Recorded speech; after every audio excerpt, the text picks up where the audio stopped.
Hi, good morning, ladies and gentlemen. Please be seated.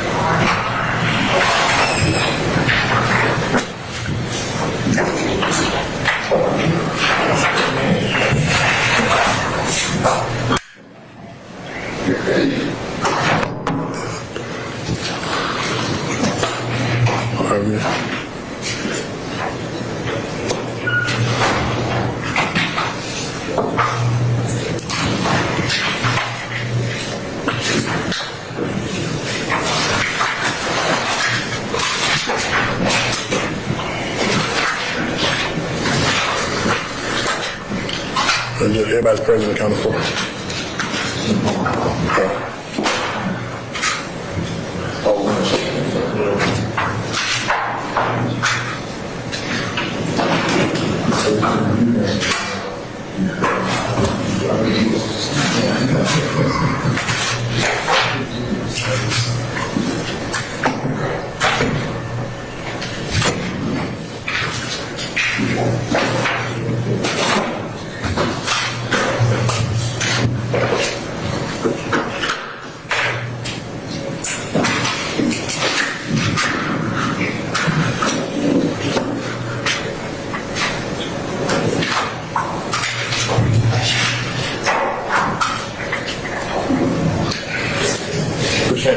You got one of these?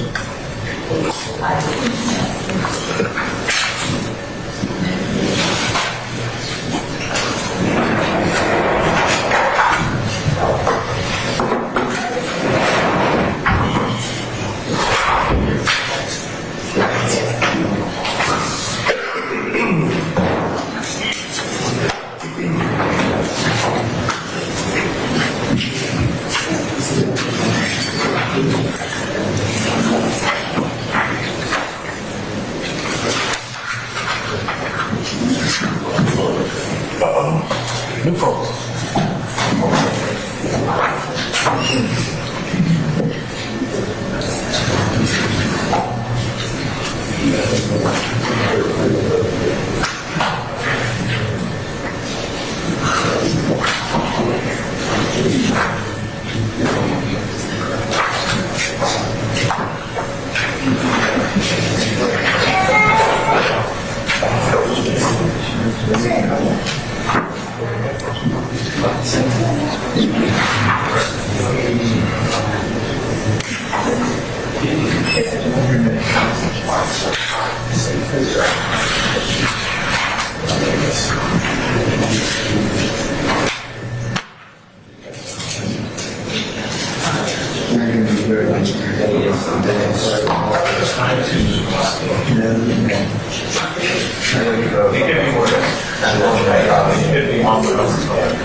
Which room?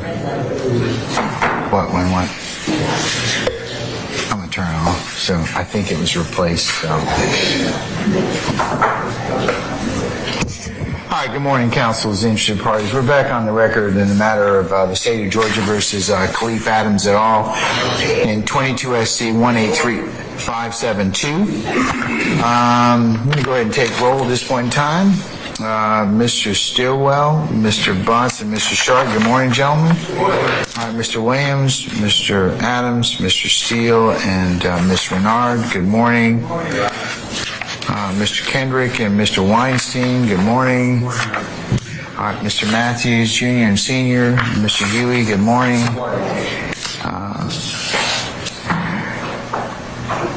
Mr. Nichols, Mr. Westmoreland. Miss Westmoreland, I should say. Mr. Harvey, I'm glad to see you back, sir. And is Mr. Garner with you today? No? Not today. Okay, all right. And then Mr. Ryan and Misty Williams. Good morning. Okay, all right.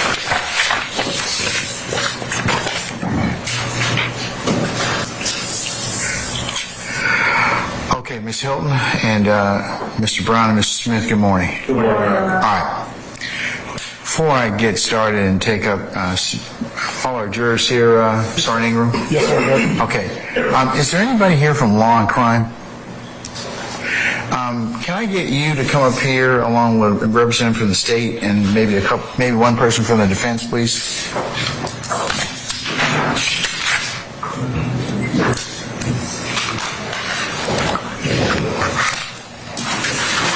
Yeah, I need to do something.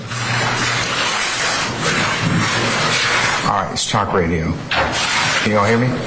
Listening devices, everybody, please.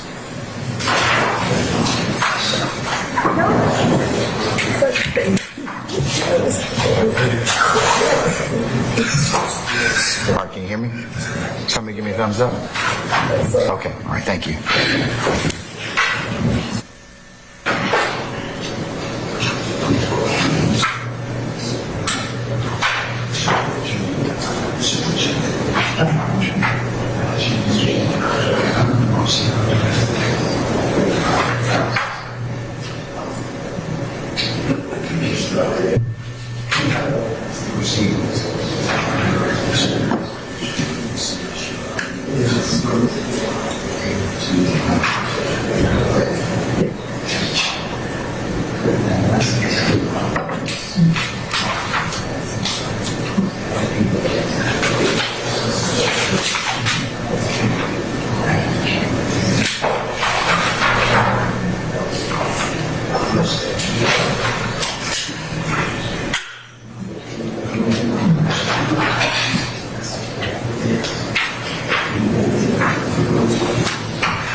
Come to the bench. Go on the side, on the other side of the TV.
That's fair.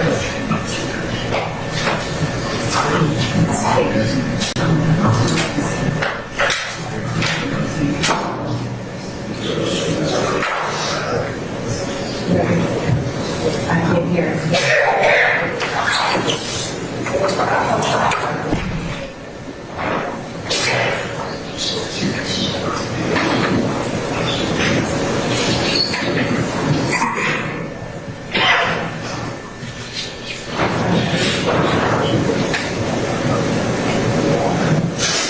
Can't hear,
witness.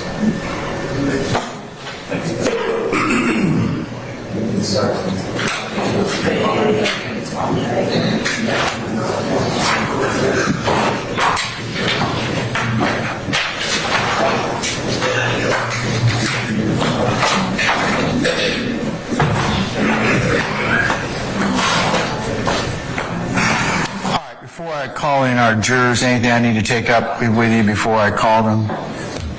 Okay, if not, Sergeant Ingram, if you'll summon our jury for us, please. I believe Ms. Hilton is on top of it, but for the mall security officer, it's an event 7/7/2015, that's July 7, 2015. I need to interview those people, but I think Ms. Hilton is on top of that. And then I have a motion about character. That's it. Very brief question. Now? You can do it now, we'll do it anytime you want, but if you stop. I don't need that now. Just Okay, all right. Okay, all right. Summon our jurors, please. You need to let me know before the witness, okay? Yes, sir. Bye.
All right, ladies and gentlemen, please be seated.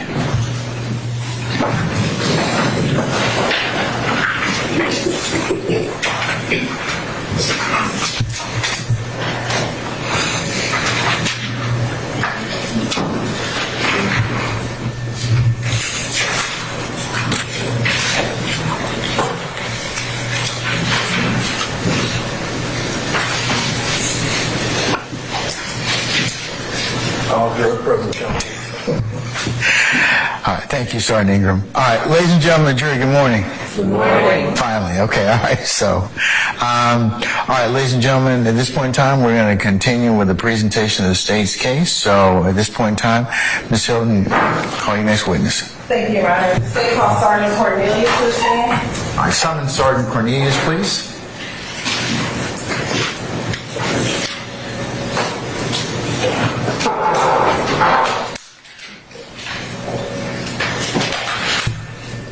Sergeant Cornelius, good morning, sir. Sir, if you would please approach the witness stand.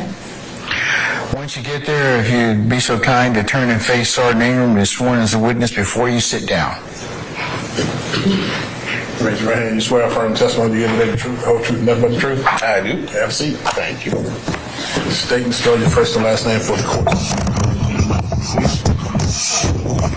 Jonathan Cornelius, Jonathan Jonathan, last name Cornelius, Cornelius. And good morning, Sergeant Cornelius. How are you? Good, how are you? Where are you employed? With the city of South Fulton. And what did you for the city of South Fulton? I supervise the narcotics and gangs unit. Okay. And how long have you been with the city of South Fulton? 3 years. Prior to your appointment with the city of South Fulton, where did you work? I was employed by the city of Atlanta for 15 years. And what did you do for the city of Atlanta? Canine handler. Okay. And were you canine handler for the entire time you were with the city of Atlanta? No, ma'am. Okay. Tell the jury a little about your history with the city of Atlanta. I started out in Zone 4, Allison Court, Thurlow Drive, all that area. I was assigned to Red Dog for about 3 years.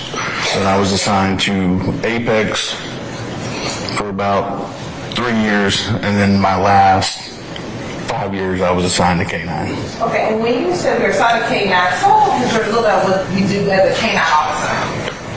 We respond to any type of canine calls, if it's whether it's narcotics related, whether it's a missing person to track for a missing child or something like that. Self-initiated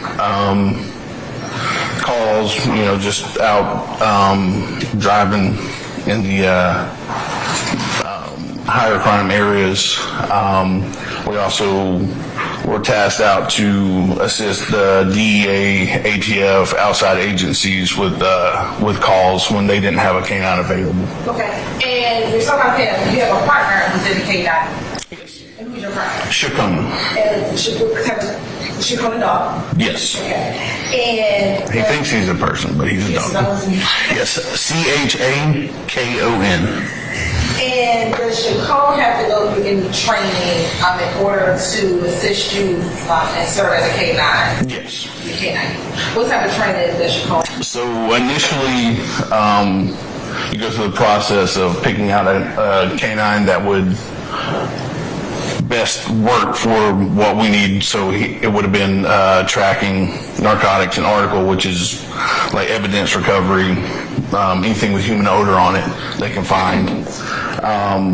And then the initial is a 12-week training program where they go through, you imprint the dogs on the odors that you want them to be trained on to find. And then after that, you certify the dog with a nationally recognized certifying official. And how often does your K9 have to get certified? Every year. And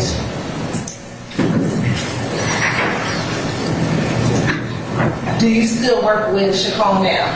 I retired him about 3 months ago.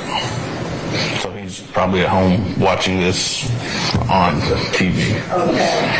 I want to direct your attention to 2018. Was Shakun up on all of his certifications in 2018? Yes, ma'am. And I want to direct your attention specifically to October 23rd, 2018. Did you have the occasion to assist Officer C. Ross with an investigation at 18? I did. Texas. You're on the floor with Overruled. Okay. And how did you assist with that investigation? He notified me by radio that they needed an open air search done at 2612 Steel Avenue. Once I received the call, I don't recall exactly where I was at that time, but I went directly to that call to assist Officer Ross. Okay. And as we discussed earlier, you said that it was Shakun, your officer, your dog that was with you. Yes, ma'am. And was he certified during that time? Yes, ma'am. Mr. Ochoa? You may. I'm going to show you what's been marked as 75 and 76I. Tell me if you recognize 75 and 76I. I do. And how do you recognize 75? These are Shakun's certifications each year through the NNDDA. And what is NDDA? National Narcotic Dog Detector Association. Okay. And is that the certifying agency that certifies all canines? Yes. Okay. And is Well, go ahead. There's a couple of certifying officials. We utilize the NNDDA, but there are other ones out there. But this is one of the nation's top ones, which is why we use them. And does that appear to be a fair, accurate depiction of Shakun certifications for the years of 2016, 2017, 2018, and 2019? Yes, ma'am. Overruled. You're right, this sounds like the Senator States Exhibits 75 and 76 is evidence. Aye. Yeah, 75 and 76 I. Any objection, Madam? All right, so noted. They're admitted. Permission to publish. Yes. You may publish them as you see fit. Thank you.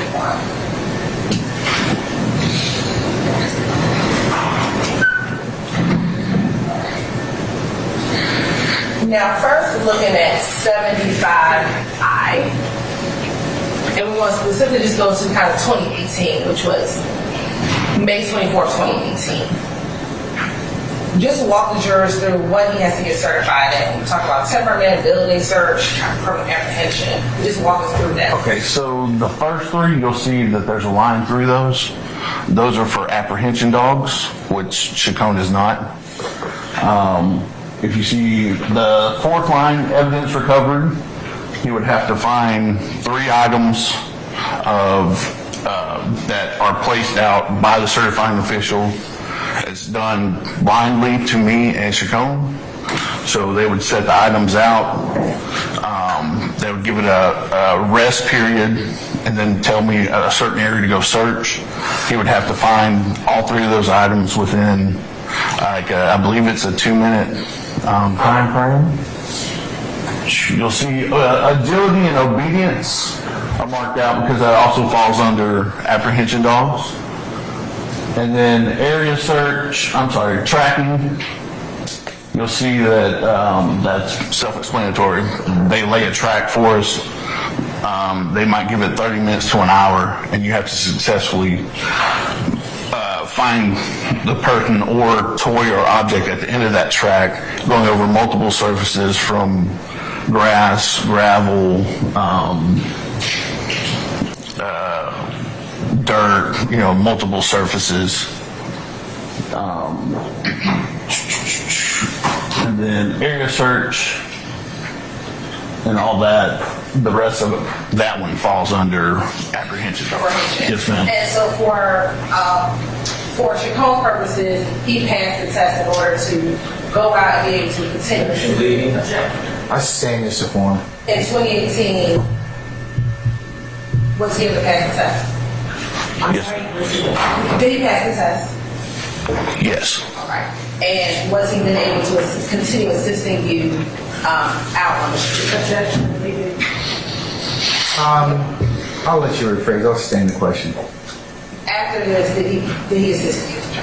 Yes, Chacon met all the standards laid out by the NDDA and the Department of Atlanta. Okay. And now let's look at 76I, particularly again focusing on May of 2018. If you can just walk us through May 2018 and the significance of what was passed for the certification in May 2018. Yes, so you'll see the 4 major narcotics up there, which is marijuana, cocaine, heroin, and methamphetamine. The others we don't train on. Like it would be something like specialty, like fentanyl or something like that. So this encompasses all the major narcotics. So under methamphetamine, you would also have MDMA.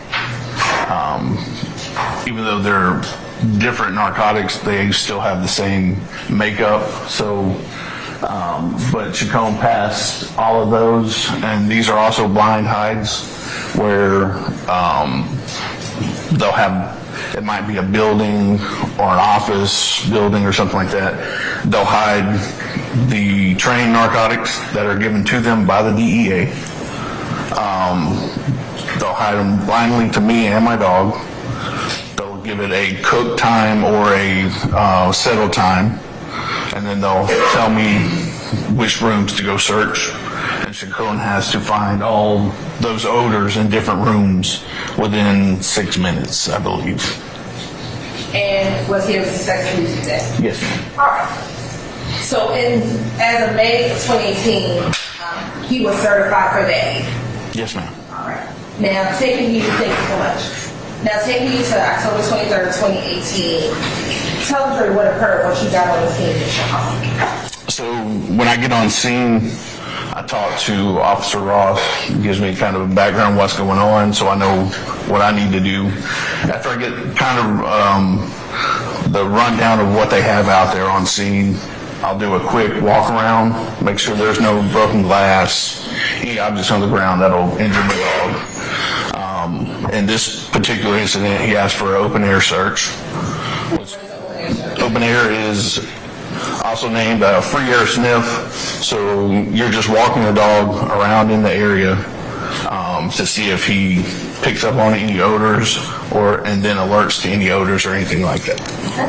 And did you begin conducting the open air search? I did. Okay. And what happened as you began doing it? So it was set up in a parking lot. I kind of did a loop around to the area where they wanted me to search. I always want to search other areas as I'm going through to just show that he's not just alerting on everything. And then once we got around to the area where they had several people detained and moved off, he pulled me to I believe it was a gray Chevy Sonic. Once he got to the Chevy Sonic, I noticed that his breathing calmed down, he slowed down, his tail starts wagging. When Chacon begins to get an odor, he gets excited, his tail starts wagging, and then you can physically hear him taking in a deep breath through his nose. And then at that point, he begins to bite at the door handle and the driver's side door handle and seam area, which is his natural alert, not taught alert. That's just something he does when he gets in on a trained odor, and then he begins to scratch at the area where he smells the odor coming from, and which is his taught alert to the presence of the odor of narcotics or controlled substances. And then once he alerts, what happens? At that point, I give him his toy. That's all he cares about. That's why he works. He gets his toy. I walk him around a little more and let him use the restroom, and I put him back up. I notified Officer Ross that I had a positive alert on the vehicle, and he took the case over from there. And then as in this case, when Chacon was able to find an odor or identify an odor, and once you finish with that, does that usually conclude your involvement in the case? Yes, typically if I don't have anything else going on, I'll I'll stay on scene with them just in case they need any assistance. But as far as handling the case, everything's on the officer at that point. Okay. And does that conclude your involvement in this case? Yes, ma'am. I have no further questions. Cross.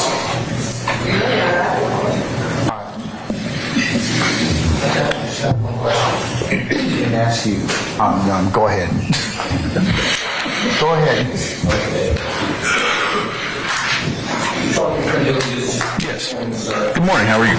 I'm doing well, thank you. You indicated that you walked Chacon around the area generally, correct? Mm-hmm. Chacon didn't hit on a blunt that was on the ground near a white car, did it? No, he did not. Okay, that's all I have. Thank you. Anybody else? Any redirect? No. All right. May we permanently or temporarily excuse Sergeant Cornelius, I should say. Permanently. All right, Sergeant Cornelius, thank you for your patience with us. I'm going to go ahead and permanently excuse you as a witness. Please don't discuss your testimony with anybody except the attorneys in this case, okay? Yes, sir. All right, thank you, sir.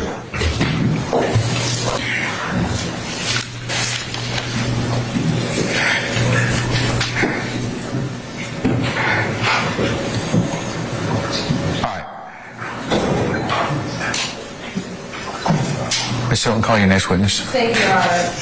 Today called Joshua Mason-Zach. What's his name? Mason-Zach? Mason-Zach, M-A-C-E. Mason-Zach. Joshua Mason-Zach? Okay, all right.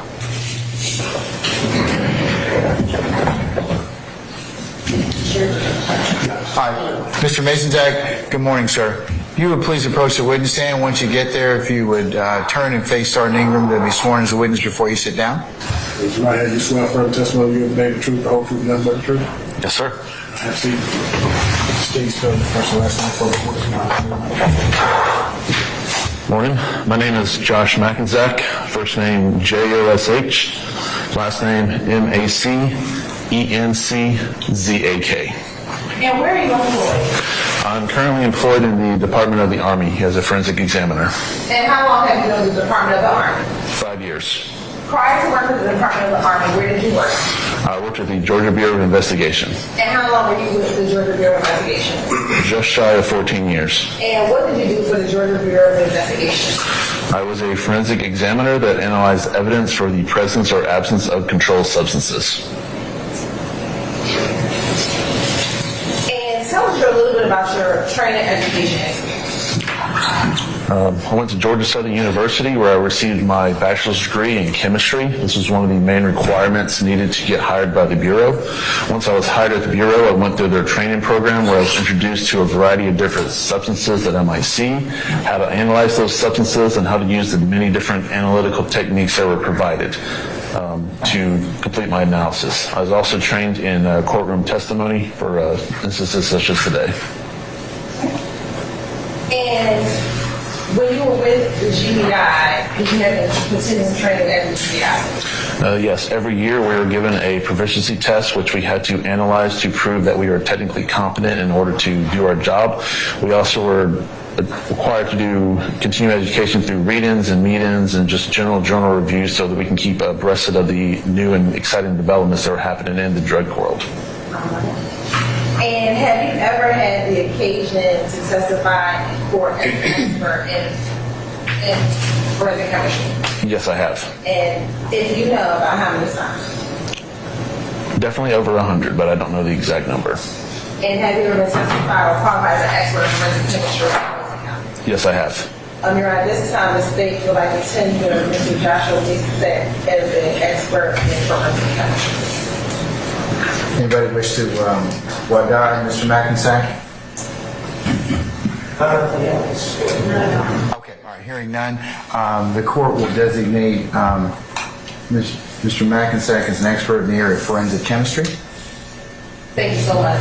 Very briefly, you can tell the jury what is forensic chemistry. Forensic chemistry is analyzing evidence that may be related to a crime scientifically for whatever the result of the submitter is looking for, whether that be fingerprint, drug analysis, firearms, DNA. And while you were with the GBI, what specific substances did you test as a forensic chemist?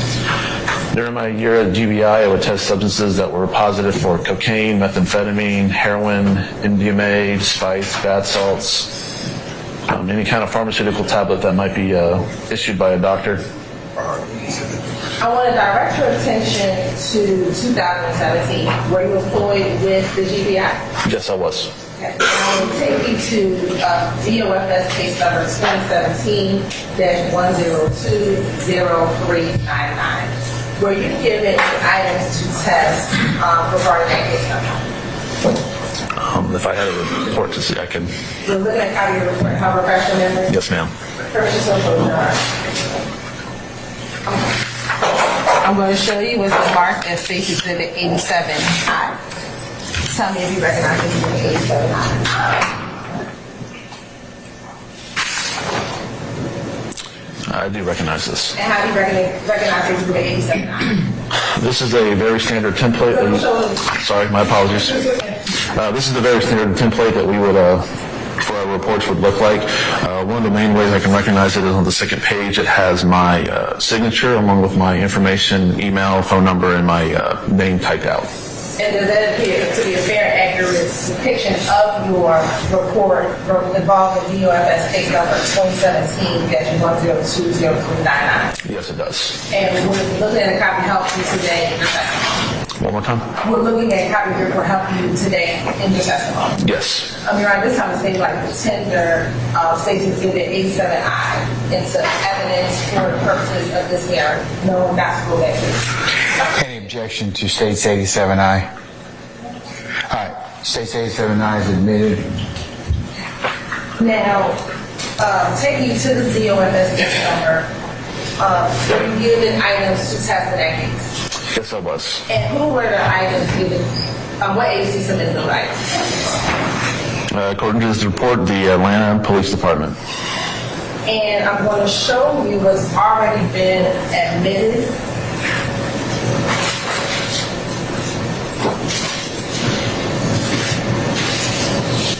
As State's Exhibit 61H and 63H. Tell me if you recognize Exhibit 61H and 63H.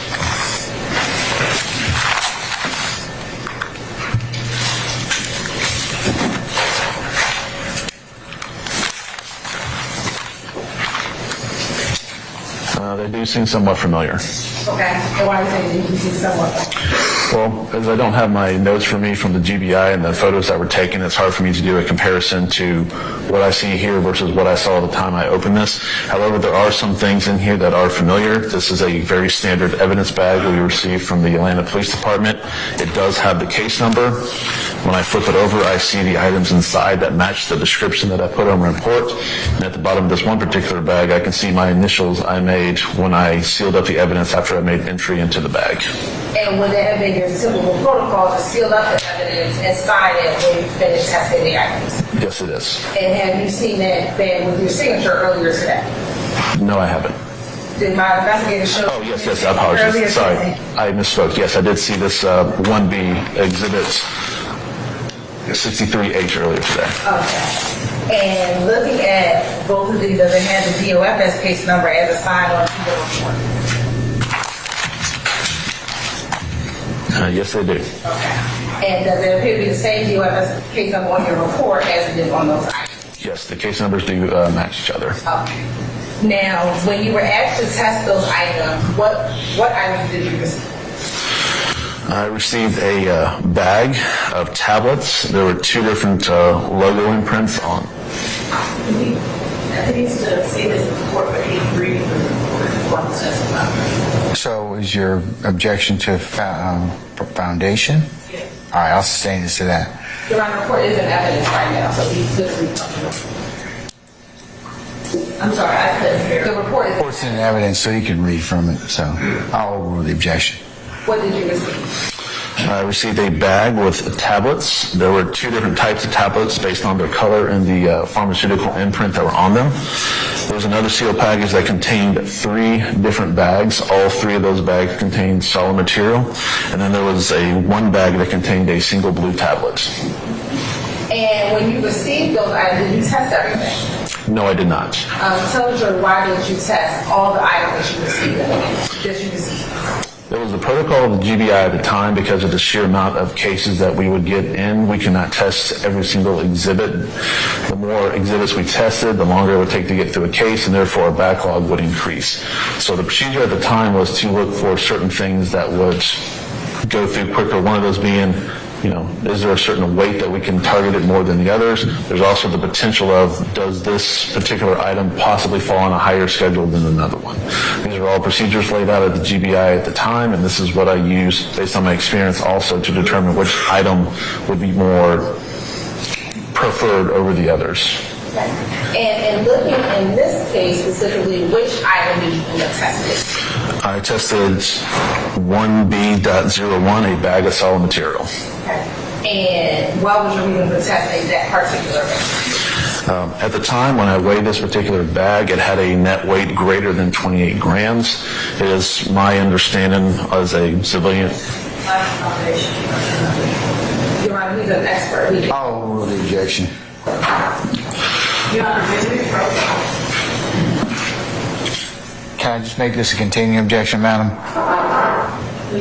right. I'll make a continuing objection. It was a protocol of the GBI that anything over a certain weight amount should be tested first for the potential of, it was just potential of the protocol of the GBI. This one bag was over that weight, which was 28 grams, so it was the first thing I analyzed. Once I completed my analysis, I discovered it was a compound that was deemed to be the highest level that we could go, so therefore the other items were not beneficial for testing at that time. So when you tested item 1B, I'm going to approach again. Looking at State's Exhibit 63H, do you see your initials on on any of those items in there for the items that you tested? Yes, I do. Okay. And which item did you test? It was this bag right here, the largest one.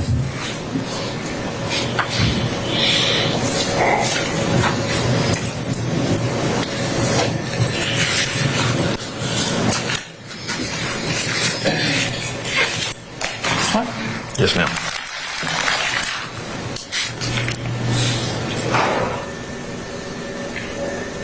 And when you tested this one compound, what were your results? You want to read my entire results or just a simple version? So it's a very long chemical name, but the substance that I analyzed is commonly referred to on the street as bath salts. And what was the total weight of what you tested? The total weight of the material inside the bag, so not including the bag, just inside, was 31.435 grams. And again, why did you test on that particular bag? Because again, Overruled. because at the time the weight, the 31 was over the 28 that was in the GBI protocol, and that the particular compound that I identified justified that the other exhibits did not need to be tested. All right. Now, as it relates to the other items that were given to the GBI to be tested, while you did not test them, did you identify in any way what the tablets could be? Objection, speculation. I'll sustain this to form. You can rephrase, madam. Did you identify those tablets? No, I did not. What, if anything, did you do with the tablets once you obtained them as evidence? So with the two different tablets that actually had a logo imprint, I was able to just do a quick Google search for what they could potentially be. Overruled the objection. What they could potentially be. Now granted, this is not identification, this is just an indication, but there was an... Objection, Your Honor. Overruled. It's not identification, it's speculation. Overruled. And I'll note your objection, madam. At best, I was able to just at least indicate that it might... Your Honor, I'm going to object. It's not Overruled the objection. There was an indication that it might be alprazoline, but I never did any chemical testing to verify that at all. And the imprint on the pill, is that what you do? The imprint on the pill itself? Objection form. Overruled. That is correct. All right.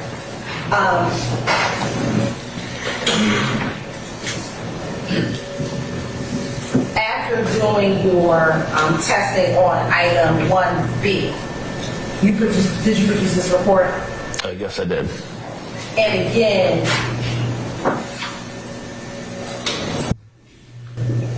was it a protocol not to continue testing after you determine a certain objection as to I'll sustain that.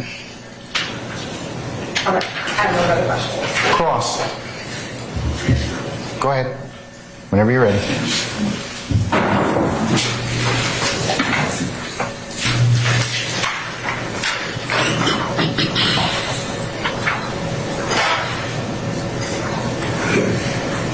Good morning. Morning. Will you pronounce your name for me one more time because I do not want to butcher it? Mackenzack. Mackenzack. All right, Mr. Mackenzack. You received the items to test in this case from Officer Chisholm, correct? I didn't receive it specifically from him. I received it from a GBI personnel in the evidence room. Okay. On your report, does it indicate received Officer Chisholm? Yes, his name is on the report as the officer requesting the results. Okay. All right. So you did not deal with Officer Chisholm directly, correct? No, I did not. All right. And you did not deal with Sergeant Maldonado? No, I did not.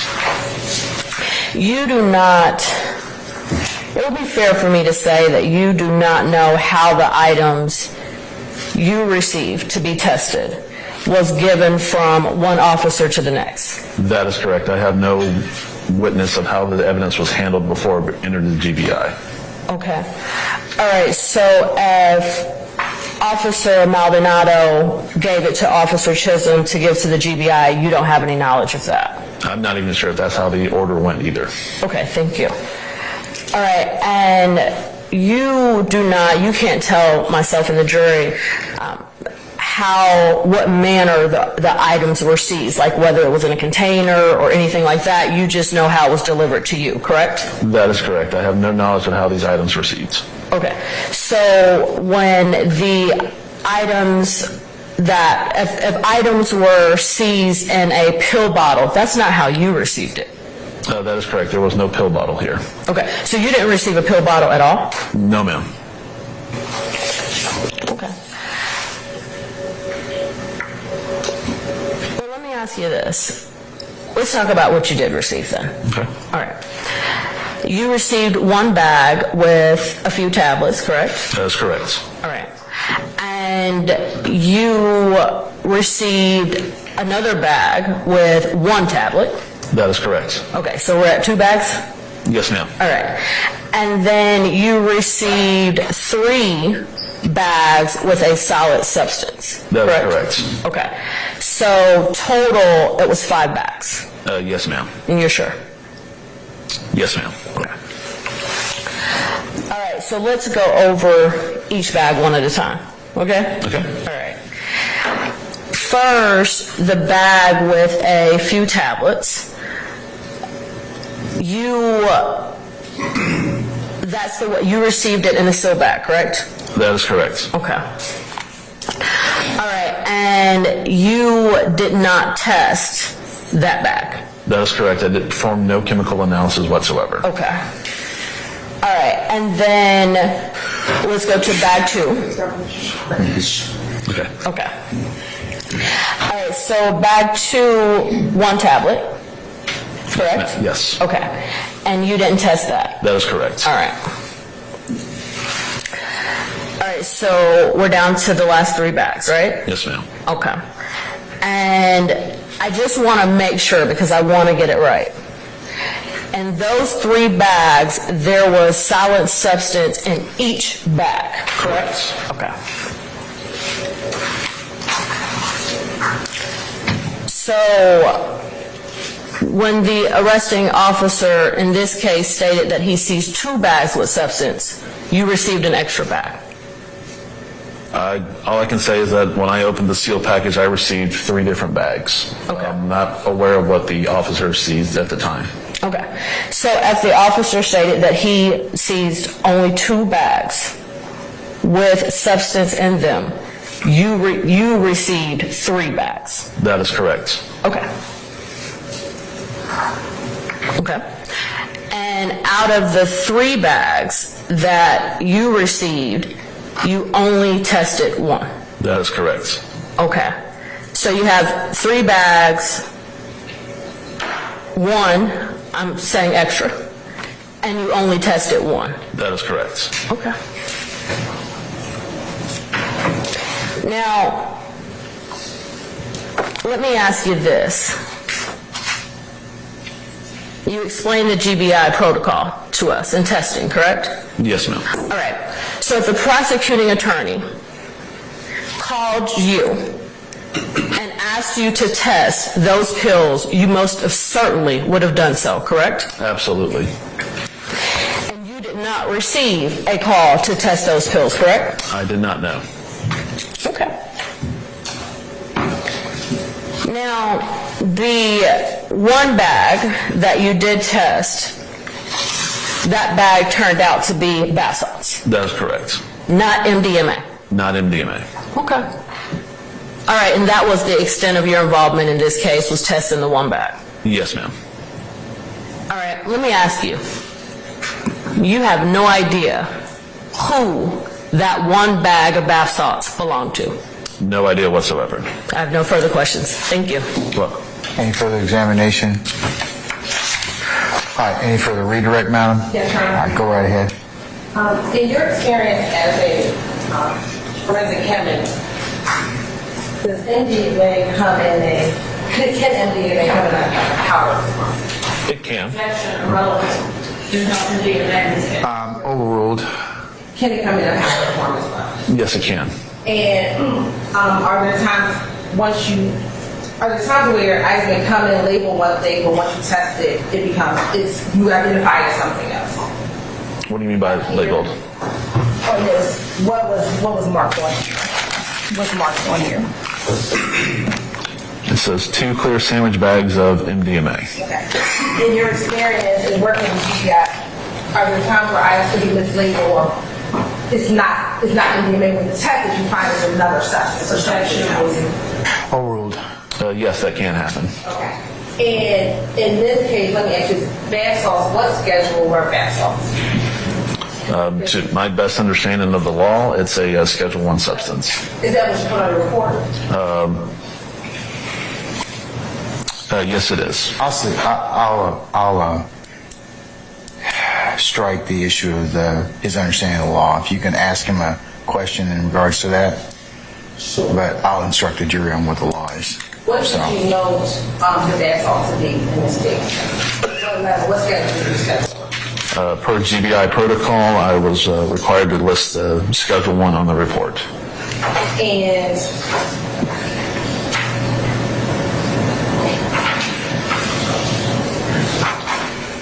are you aware of what MDMA, what schedule MDMA is? Are you aware?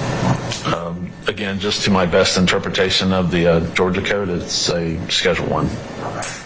So both MDMA and bath salts are both schedule 1, okay? Again, to my best interpretation of the law. I sustain the objection. Ladies and gentlemen, disregard the witness's last statements about Schedule 1. If it's applicable, I will charge you as to that. Yeah, I'm going to ask for an interpretation, but objection. Don't speak your objection, madam. If you have another way of phrasing this, please go ahead and do so. But he cannot testify about what the law is, okay?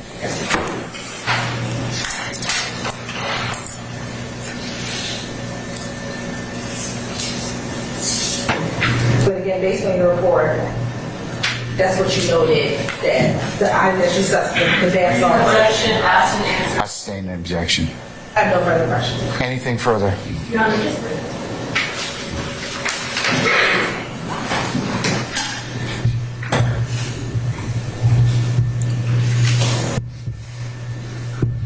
Sir, at the end of the day, what you tested was not MDMA, correct? That is correct. Okay. And you did not test the pills, correct? That is correct. You cannot tell this jury with certainty what was in anything you received beside what you tested, That is correct. which was just bath salts. Yes, ma'am. Have a nice day. No further questions. All right. Anything further? All right. Anything further redirect, madam? No. May we excuse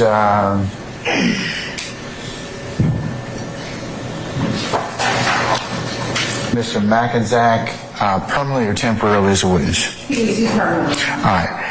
Mr. McInzack, I'm going to go ahead and permanently excuse you as a witness. Please don't discuss your testimony to anybody except the attorneys in this case, and we appreciate your patience with us, okay? Thank you. All right. Thank you, sir.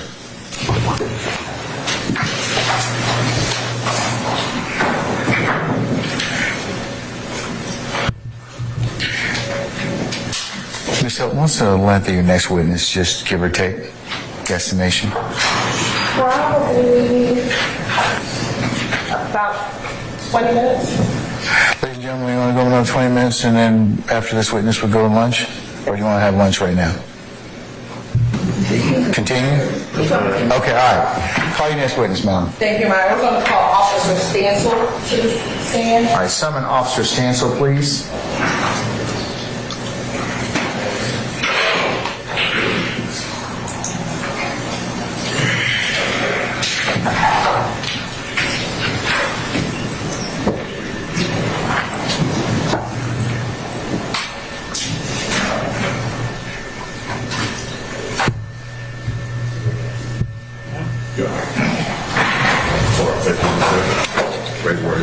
Please swear affirm the testimony you about to report the truth, the whole truth, nothing but the truth, so that I do.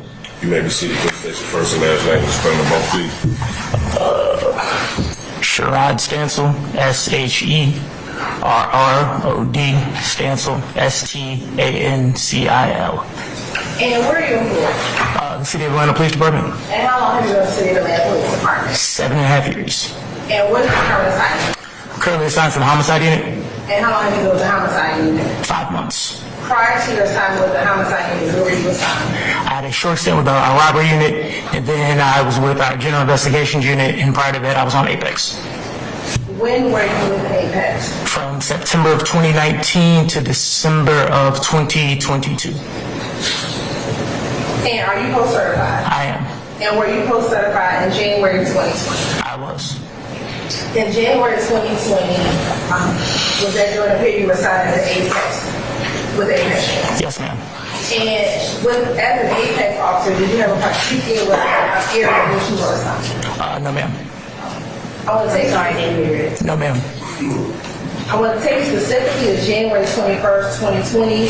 Do you have the occasion to respond to be at 151 Cleveland Avenue? Yes, ma'am. And is that in Fulton County? Yes, ma'am. What is located at 151 Cleveland? It's an Exxon gas station.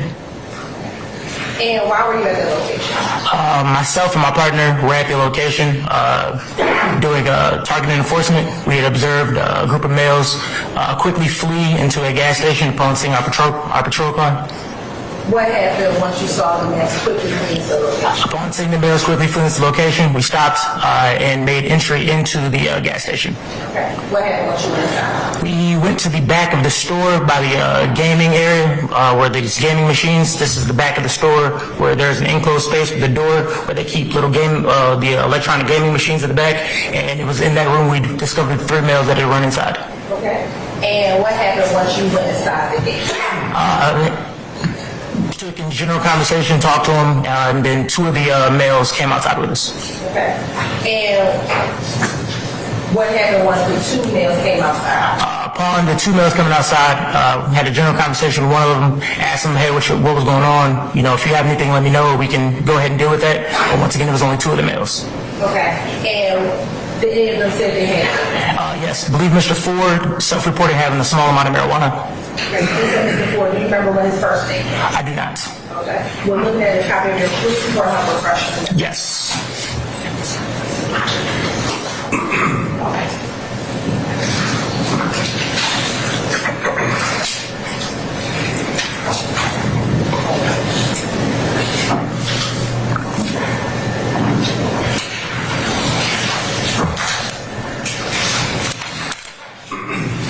Commissioner Coach John? What are you marking? The 95R police report. Okay, all right. I'm going to show you what the mark is. Identification is 95R. Tell me if you recognize 95R. How do you recognize? This is the police report based on our old report writing system. Okay. And looking at your report, does it help you refresh your memory as to the first name of Mr. Ford? It does. Okay. What was Mr. Ford? Darius, And once he self-reported, what happened? he was detained without incident. Okay. And what happened to the other male? The other male was free to move about, go about. He had nothing on him, so he just sat there. Okay. And then the third male, what did they do on him? Mr. BB, I observed he was not there. He actually was still inside the room, the gaming machine room. So when you recognize he was still outside the gaming room, what happened? I went in there to speak with him and get him to come out. Okay. And did he come out? He did. All right. What happened once he came out? Upon him coming out, he was sat down, and then I went back into the room. Then we said he sat down. Where was that? Sidewalk in front of the business. Okay. And why did you go back inside? Given the fact that all the males had come out except him, I wondered, okay, well, why were you staying inside into that room? You know, did you possibly leave something behind? Okay. So what did you do once you went back inside? I went back into the gaming machine area, and in the direct spot where Mr. BB was at, I discovered a small baggie containing half a gram of crack cocaine. Once you found the crack cocaine, what if anything did you do? The first step was to detain Mr. BB and explain to him why he was being detained. Okay. And what did you do next? Next, we talked to the store clerk and see if we could view surveillance footage of that store, of that room, to see if they had a camera back there. And were you able to see any surveillance video? Yes. And did that surveillance video confirm or deny what you had picked up inside of that room? Yes, ma'am. And after you observed the video,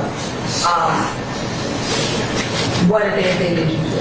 Mr. BB was formally arrested. He was formally arrested for possession of crack cocaine. We had seen him take the crack out of his boot and discard it in the area where it was located.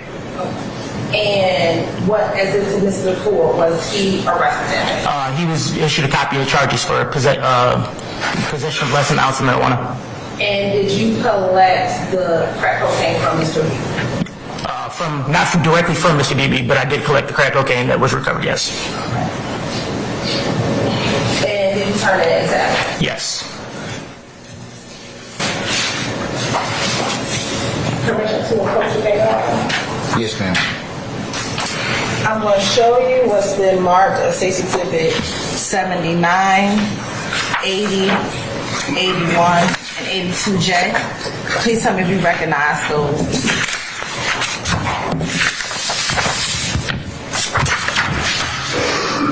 79J is. I'm Do sorry. you recognize them? Yes. How do you recognize them? These, I believe, come from my body camera. Okay. And what are they of? 79J appears to be of the vehicle I was driving that day and the outside of the gas station. Okay. 80J, once again, is from my body worn camera. It's the outside of the gas station. 81J, I believe that's Mr. Darius Ford. And 82J is Mr. Durante Beebe. Okay. And is that a fair, accurate depiction of both the Exxon gas station and Mr. Ford and Mr. Beebe from January 2012? Yes, ma'am. You're at this time to say, like, say, like, Exhibit 79, 80, 81, and 82J into evidence.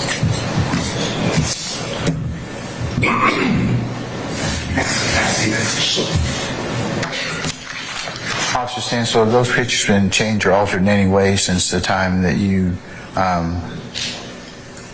saw them in January No, sir. of 2020? No, sir. Okay. Any further or any objection?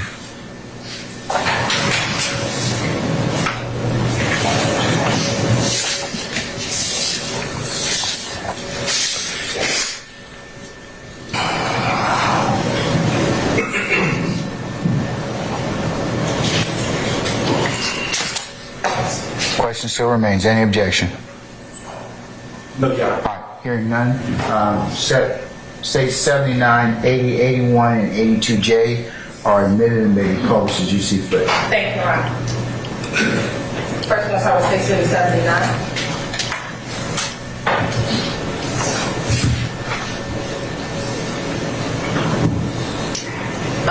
Showing State's Exhibit 79, if you can just orient the jury, what is State's Exhibit 79?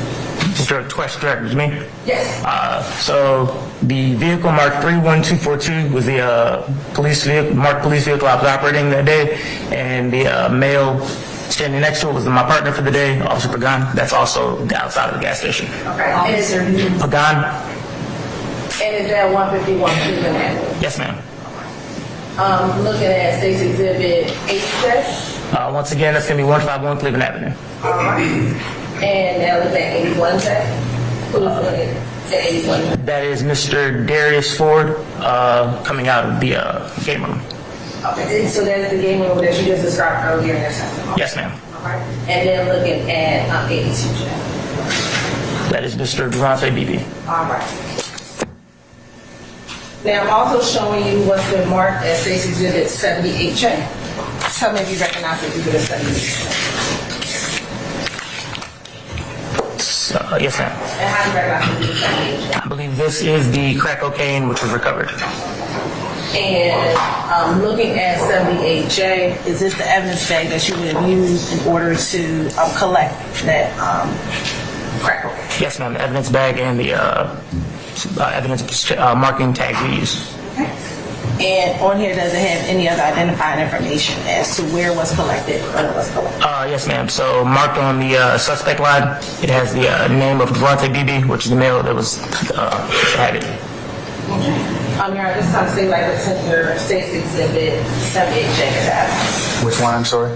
78J. Any objections to state 78J?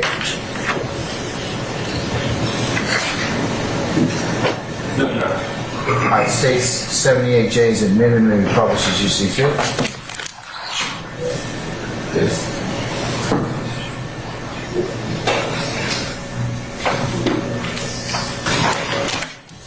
After arresting Mr.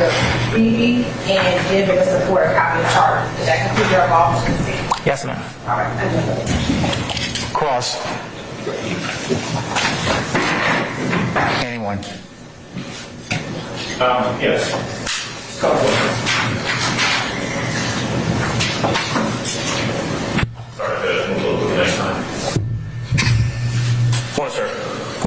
Stencil, right? Yes, sir. All right. So let's see. Your involvement in this case is that you come to the location and as you and other officers pass that location, you see folks run inside. Yes, sir. Okay. And that was enough to make you all stop and go inside and pursue and see what was going on, right? Yes, sir. All right. You hadn't seen any crime being committed at that point, right? No, sir. Well, where is this location? 151 Cleveland Avenue. Okay. How many of you guys, law enforcement officers patrolling at that time? I can't answer that question. I'm not sure. Okay. Roughly how many cars? More than one car? In that area, Well, right there at the scene. What we're talking about right now. we were the only responding car at the area at the time. Okay. All right. And so, see some guys run inside a store. You guys going inside. You want to take them in there or just going in? Just walk in. All right. You go back. You encounter these folks, and you make them come outside. Yes. Yes, sir. All right. Anybody handcuffed or anything like that? No, sir. Okay. You're just talking to them at this point, right? Yes, sir. And at some point, if I understand correctly, you found what you believe to be a rock of crack cocaine, and Mr. Beebe was charged with that. Yes, sir. All right. And you remember the incident. You remember Mr. Beebe. Yes, sir. All right. You don't see him here, right? He's not in here. Not to my knowledge, no, sir. Okay. That's the only thing you charged him with, right? Yes, sir. All right. You didn't have any reason to, and you certainly did not believe there's anything to charge him with other than being in possession of a rock of crack cocaine, right? I charged him accordingly based on the facts of the case. Yes, sir. All right, according to the facts of the case. Yes, So sir. what you're testifying to is exactly what happened that day, and everything that was involved on that day, right? Yes, sir. All right. You didn't charge him with a gang crime, did you? No, sir. No basis to. No, sir. All right. That's all I have. Thank you, Judge. Anybody else? All right, any redirect, madam? Nothing for the station. All right. At this point, may Officer Stansel be permanently temporarily excused witness? He's giving permanent. All right, Officer Stansel, thank you for your patience with us. I'm going to go ahead and permanently excuse you as a witness. Don't discuss your testimony with anybody except the attorneys in this case, okay? Are you good? Yes, sir. Thank you. Okay, all right. All right, ladies and gentlemen, it's about 12:20. How about some lunch? Okay, all right. So, ladies and gentlemen, we're going to recess, and I'll have you come back for 1:30, and then we'll see whether just make sure.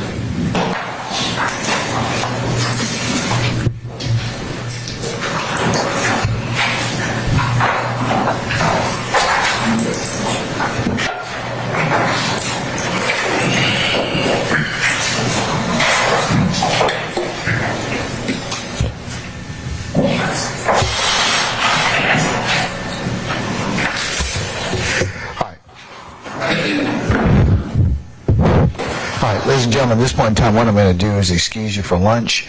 We'll come back at 1:30, and then we should be working till about the hour I told you yesterday, somewhere between the 5 o'clock hour, and then we'll recess for the day, and I'll tell you about the plans for tomorrow.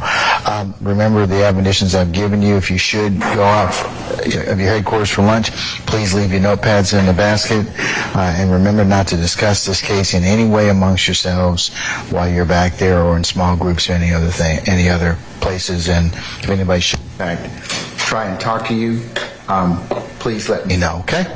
All right. You have any questions of me, ladies and gentlemen? No, sir. Okay, if not, have a nice lunch. We'll see you back at 1:30. All rise.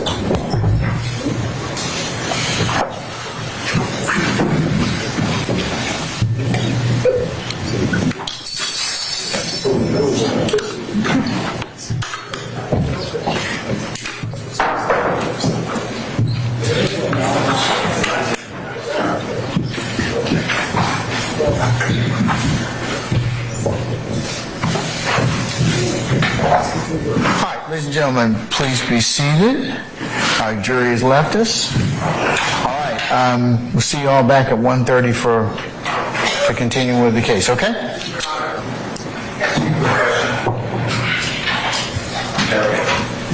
Would you mind, over lunch, I'm going to, of course, permission, send you a proposed instruction, what I asked previously, that unless and until a conspiracy is proven and the jury hasn't learned the law from you, that these acts, just individual people's acts, unless and until you decide on what I know you gave us a continuing objection. I asked if all the other persons who are not here, they're actually severed and not discussed. I know you objected to it, but it seems I didn't object to it. The state did. Okay, all right. the state objected and Yes, sir. overruled by the motion. Yeah. Yes. But I'd like you, if you don't mind, I'd like that to be considered. Your Honor, the state's going to object. We are putting up our case, and so as we're putting up our case, there's an instruction we believe would be improper at this juncture, given that we are in our early stages of our trial. We're putting up our case. This is a conspiracy case, and that can come at the end. Now, at the end, maybe during a jury instruction, at that time, the jury can decide whether or not these are individual acts or not. But we are putting up our case. We have alleged that the individuals we are putting up, these cases are part of the conspiracy. And so we are putting up our case. And I believe it would be improper to instruct the jurors at any point in this time about the particular acts that we're putting up and how we're putting up our case. At this point, Mr. Steele, I'm inclined to just to wait till the end of the case and determine if that, based on the evidence presented, whether or not I'll give an instruction as of that. But, I mean, you're welcome to send it to me, send it to the state. I'll look at it, but I'm not inclined at this point in time to go ahead and give such an instruction, okay? I understand. Can you just give the continuation? You've got a continuing objection, sir. I've already say that for the record. Okay? Yes. All right, but you're welcome to send it to me. I'll take a look at it. All right, we're in recess. See y'all back at 1:30.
All right. Okay. Can we summon our jurors, please? Yes, sir.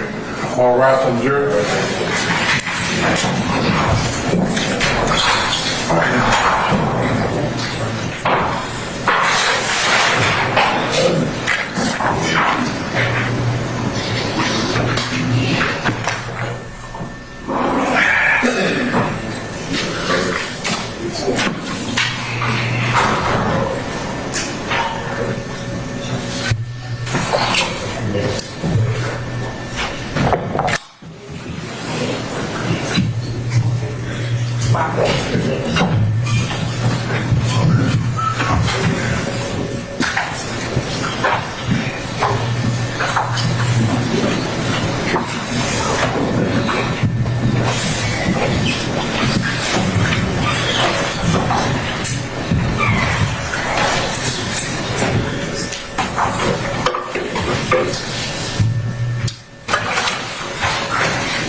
Jury present counted for. All right. Thank you, Sergeant Ingram. Ladies and gentlemen, please be seated.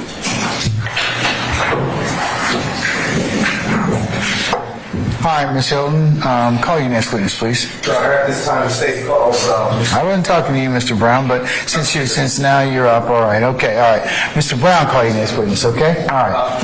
yes, Your Honor, the state now calls Mr. Patrick Shepatitis to the stand. Shepatitis is spelled Chepaitis.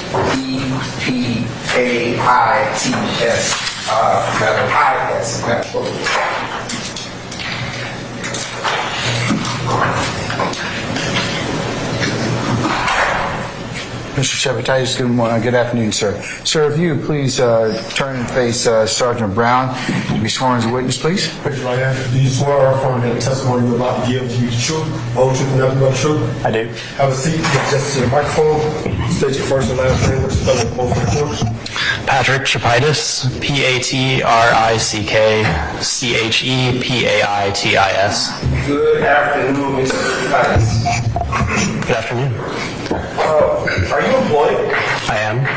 And where are you currently employed? I'm employed with UL Research Institutes. And have you had other employment prior to your employment with that institute? I have. Can you describe for the jury what that employment consisted of? Yes. Prior to UL Research Institutes, I was employed by the Georgia Bureau of Investigation Crime Lab. Okay. And how long did you enjoy your employment with the Georgia Bureau of Investigation? It was about 7 years, give or take, a couple of different periods within that time. Is the Georgia Bureau of Investigation also known as the GBI for short? Yes. I'll be referring to it for that way from now on. Okay. All right. And what did you do while you were at the GBI? I was a forensic chemist. And when did you begin your employment at the GBI? In 2012. Okay. And about when did you conclude your employment with the GBI? So the first period I was employed by the GBI was from 2012 to 2016. At that point, I went to graduate school to pursue my master's, and after that, I returned to the GBI from beginning of 2019 to the end of 2021. Okay. And where did you go for, can you describe any undergraduate experience you had? Yes, I have my Bachelor of Science in Biochemistry from Georgia Tech. And you did indicate to the jury that you had a master's. Where did you go to get that? Sure, my master's in chemistry from Georgia State University.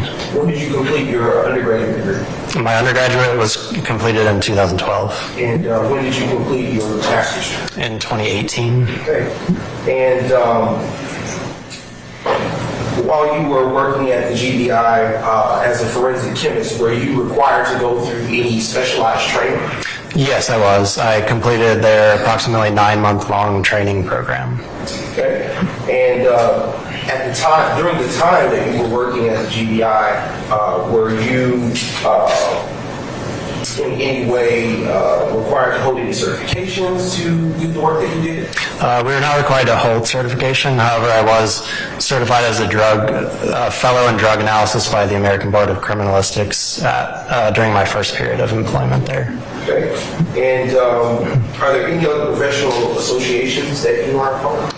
Currently, I'm a member of the American Chemical Society. And can you describe for the jury what you enjoy being part of that professional association? Sure, the American Chemical Society, or ACS, is just a professional organization for chemists. It's an international organization that provides access to conferences, training, networking opportunities, and things like that. And how long have you enjoyed membership with that professional association? For the ACS, it's been about 3 or 4 years, I believe. And what is required to become a part of that association? That is just a simple sign-up membership. That's it. All right. And have you ever been admitted to testify as an expert in the area or field of forensic chemistry? I have. And about how many times would you say? I'd say about 15 plus times. Okay. And have you ever been qualified as an expert for Fulton County to testify? Within Fulton County, I believe once or twice, yes, but I'm not sure. Okay. And have you always testified in the area or field of forensic chemistry? Given those testimonies? I have. I'm going to transition here, Mr. Chidias. Can you describe for the jury what forensic chemistry is? Sure. Forensic chemistry is basically the analysis of a substance to determine the presence or absence of a chemical of interest, a controlled substance. And so it's basically chemistry within the scope of the law. Excuse me. And what kind of information can the results of the analysis performed by a forensic chemist give us? It can tell us whether or not the item of evidence contains or does not contain a controlled substance. And when you say controlled substance, can you identify for the jury what you mean? Controlled substance being anything that's written into the law that's either illegal or in some other way controlled by a pharmacy or by some other entity. Okay. And what kind of controlled substances did you test for during your time intervals at the GBI? Sure. I tested for any number of controlled substances. I don't know. Would you like me to name a few? Yes. Sure. Cocaine, heroin, methamphetamine, marijuana. Those are just a few.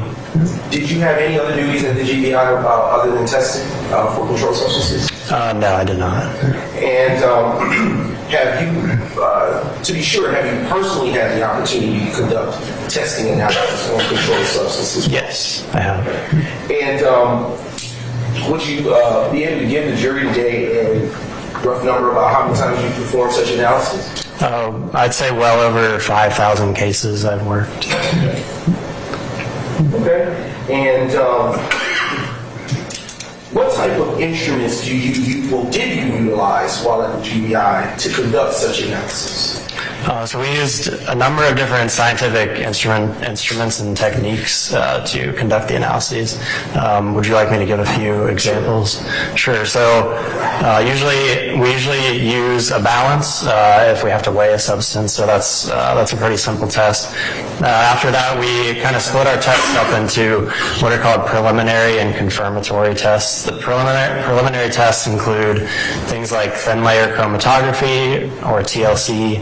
They also include ultraviolet spectroscopy or UV, and then some of the confirmatory tests that we do are kind of those techniques that give us a specific identification of a substance. So things like gas chromatography, mass spectrometry, otherwise known as GCMS, as well as infrared spectroscopy or IR, FTIR. Now, you just used some big words that are far greater than I'm able to understand. Can you, for the purposes of the jury, explain a little bit about what you're talking about when you use those words such as gas chromatology and infrared spectroscopy? Sure. So the preliminary tests, like I mentioned, for TLC and UV. So UV, I can use that that as an example, ultraviolet spectroscopy. All that is basically shining a UV light on something, a solution, to kind of give me an idea of what may be in the sample. And those preliminary tests also, they also serve to separate the components of a mixture. So a lot of times substances that are received for testing are mixtures. We have to be able to separate those mixtures into their individual components. And after we separate those, we also have to identify them, and that's kind of the second part, the confirmation testing that we do. Okay. And can you describe a little bit about that confirmation testing, that process or procedure that goes through? Sure. So it's I will say a more specialized kind of chemical technique is all it is, basically. It's something that's able to kind of literally break apart the molecules that are in the sample and give us an idea of what they are. And after the molecules, to use your words, are working apart, how are you then able to determine what they are? Sure. So most of the tests that we do, most of those confirmatory tests and some of the preliminary ones as well, give us a graph. That's all it is. It's just a piece of data that we look at, and we can compare it to a known reference standard, for instance, and that helps us in our identification. And when you say known reference sample, what do you have in mind? What do you mean? So if we're looking for a controlled substance such as cocaine or methamphetamine, we have a reference standard, so a pure sample of that substance that we can test at the exact same time and compare it to our results. Is it fair to say that the known reference sample is the type of thing you're looking for? Yeah, in a way, yes. What are the possible results types that you can obtain after you completed a round of testing? What do you mean by that? What are the results that you can receive? So the results we receive are either we've found a controlled substance or we haven't found a controlled substance. And the type of testing that you have kind of been walking us through, is this the type of testing that is generally accepted within the scientific community? It is. Yeah. And do courts typically allow experts to testify about such subject matters for, say, a trial? Yes. And are there standards while you were at the GBI that controlled how the testing was performed within your particular division? Yeah, so the GBI is what's known as an accredited agency. So you think about professional certifications, accreditations at any kind of job, and the GBI is no exception. The GBI has that accreditation, and that accreditation allows the GBI to follow a specific process for their testing, and that testing is governed. That accreditation is governed by an international body that sets down these regulations. Okay. And those regulations that you're describing, that international body, did you follow them? Yes. Okay. And are there best practices associated with the type of testing that you did? Yeah, those best practices would fall under that accreditation. And is forensic testing within the chemistry background something that an average person can do without any specialized training? No. Okay. Your Honor, at this time, the state moves to qualify Mr. Patrick Chapitis as an expert in the scientific field of forensic chemistry. Anybody wish to voir dire Mr. Chapitis? Anyone? All right. And the court will designate Mr. Chapitis as an expert in the area, or qualify him as an expert in the area of forensic chemistry. At this time, Mr. Chapitis, I want to ask you, did the laboratory, the GBI, receive any evidence pertinent to the reason for which you're here? Yes. And what evidence did the laboratory receive pertinent to this case? Well, if I could see it, I would, or if I could see a copy of my report, I would tell you, sure. Just a brief moment. Your Honor, I should have asked, may I approach? Thank you, Your Honor.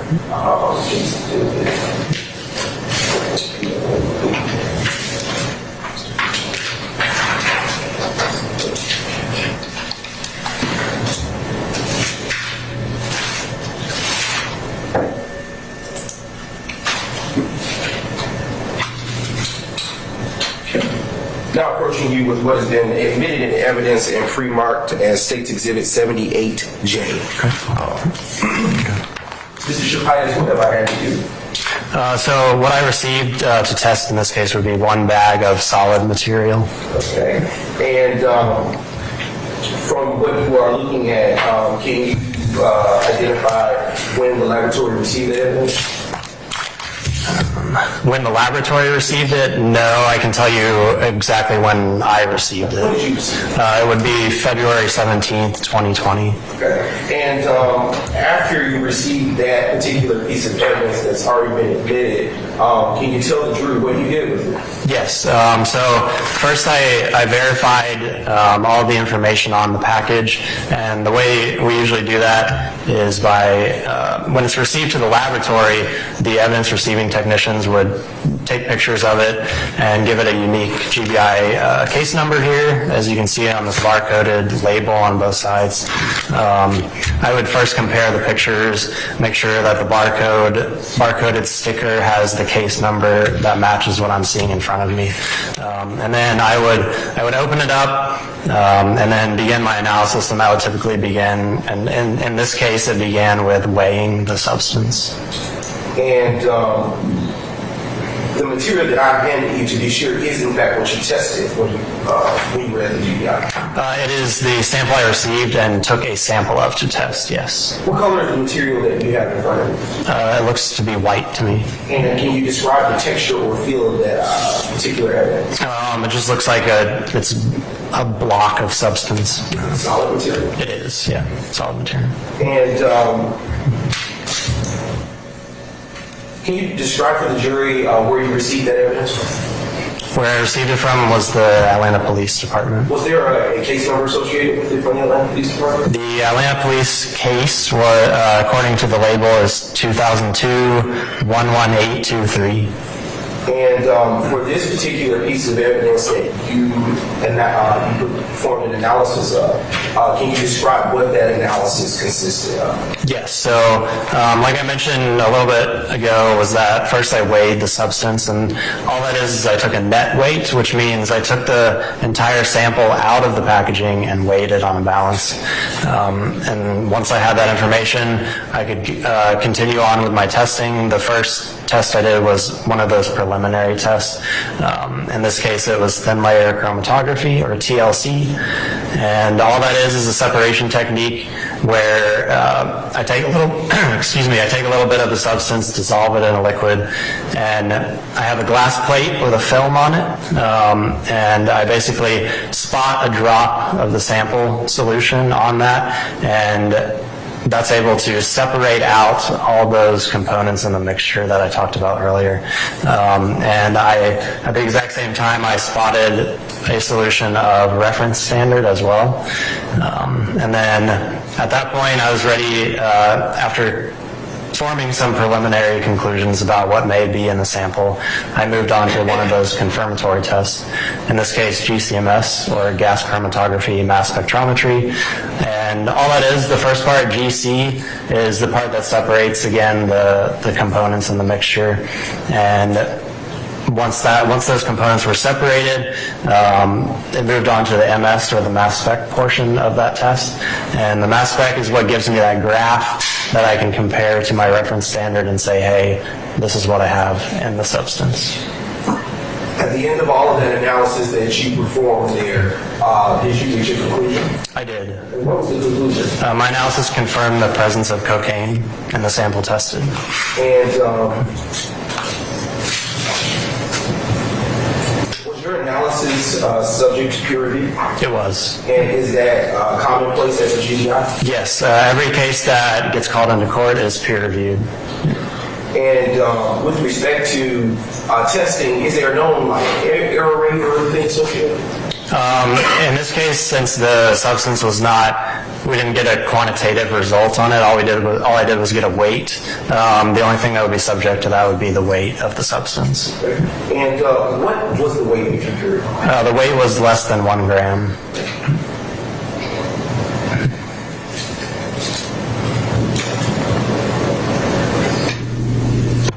And with respect to the analysis that you performed on this particular test, on this particular solid material, did you follow the standards and protocols that you outlined for the jury earlier during our conversation? I did. And Mr. Japaitis, after you performed the analysis within the lab that you described, what else, if anything, do you do? After I perform the analysis, I would generate a report to state my results. Okay. Now showing you what has been pre-marked as State's Exhibit 88J and has already been previously served with this defense counsel in discovery. Your Honor, may I approach the witness? You may, sir. Mr. Japaitis, what have I just handed you? My report for this case. And how do you know that that's your report? It has my GBI case number on it that matches what's on the evidence, and it also has my name and signature on it. And has that report that I've handed you been altered in any way, form, or fashion since the time that you authored it? No, it has not. And Your Honor, at this time, the State now moves to admit State's 88J. Any objection? Yes, sir. Any objection to State's 88J? Yes, sir. I'll object under the Confrontation Clause that was made for testimonial purposes, Your Honor, and if the court does admit it, I would object under the continuing witness rule. I'll deal with the issue second, later. As to the first basis for your objection, I'm going to overrule that, and I'll admit it over your objection to State's 88J. Okay. Mr. Japaitis, on that report that you have in front of you, is there a particular name by whom, was this testing requested by anyone? It was requested by the Atlanta Police Department. Okay. Does your report include a name from anyone from the Atlanta Police Department? Yes, it says S. Stansel. Okay. And is there a person associated with as a subject for whom that substance was known? Yes, Durante Beebe. And the substance that you tested, did you conclude on your report a drug, or where it fell on the drug schedule?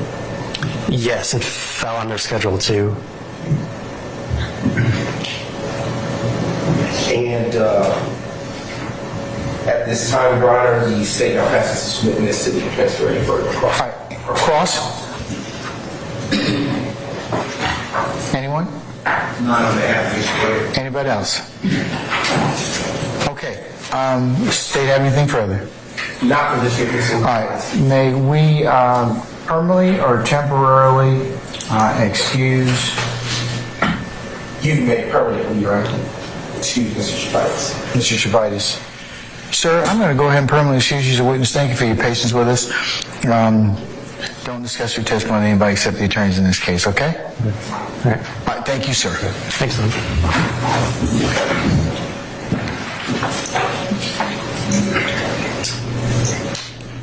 Your Honor, I am approaching the witness stand to retrieve the evidence, and at this time, the State... Before you move on, you just identified State 78A. You haven't tendered it, is that correct? It was a condition.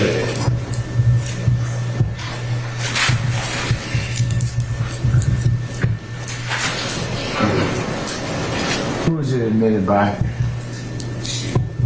Just a brief moment, Your Honor.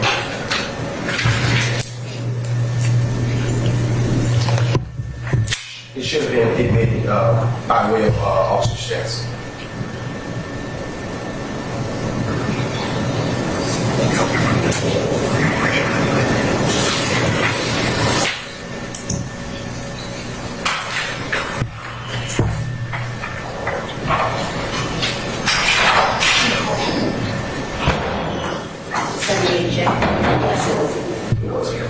It was 78J? Yes, sir. Opposed to 78A? 70, maybe phonetically it may have gotten lost in translation. It should be 78J. Okay, all right, well then we're good. Okay, all right. All right, Your Honor. At this time, the state now, well, Your Honor, are you ready to hear? Hey, once more on my job. Okay. Your Honor, Yes, Mr. Sharp. Your Honor, the state submitted the self-representing documents. I would ask, to see the documents before they're announced what they are for the jury. Okay, just generally, I think they're supposed to do that. Specifically this one because I believe that there's He hasn't identified it for the record yet, so. Your Honor, if you identify that approach, Now, just, what is it you want to tell me? if he identifies it, it's going to be too late for me to leave. What document are you referring to, sir? Oh, I have to see it. all right, well, come up and have a look at it then. Your Honor, if I may, defense counsel has had the opportunity prior. Well, let him look at it again, just to make sure he's satisfied that. Everything. I just want to know what's in your head.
So, thank you, sir. Thank you.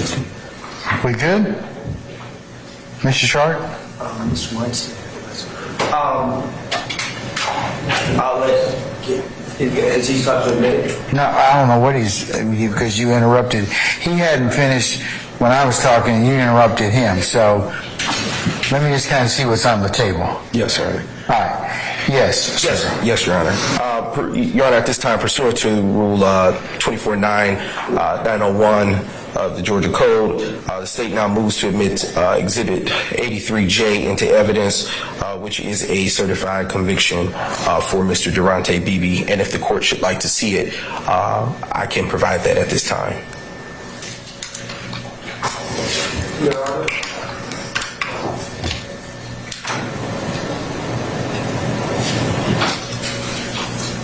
And what does that states what? States Exhibit 83J, as in Jacob.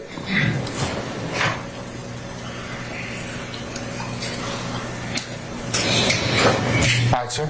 Yes, the continuing objection. Yes, it'll be. Case.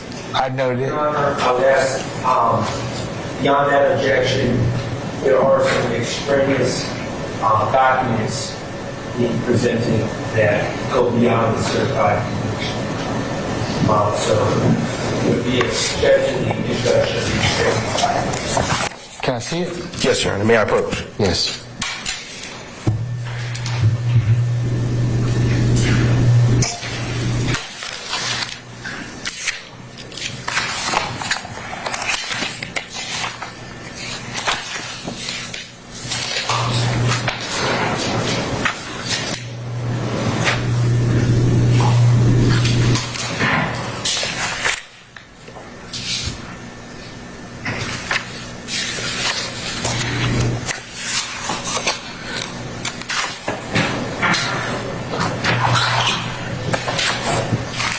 Mr. Short and Mr. Brown, come on up.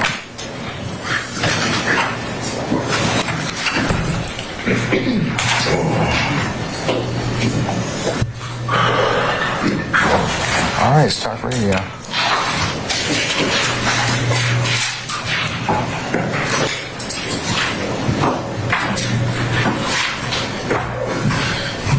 You don't need to press that button at all. Just talking to the mic. Just talking to the microphone.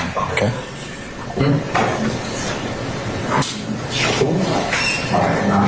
What is that?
Thank you.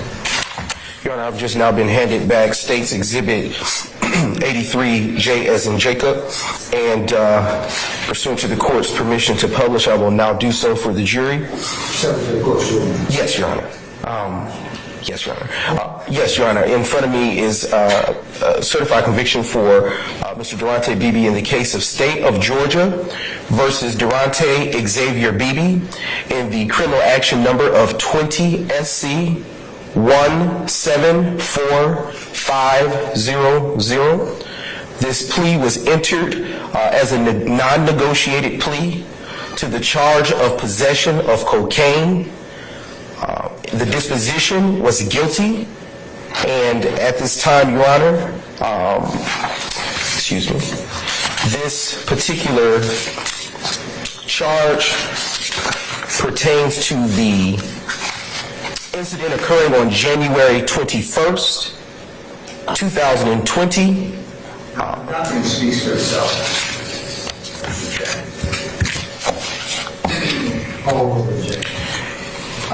I will continue. The charge pertains to the incident in the indictment, in the accusation pertaining to the incident occurring on January 21st, 2020, wherein which he was charged with unlawfully possessing and in control of cocaine, a Schedule II substance in violation of the Georgia Controlled Substances Act.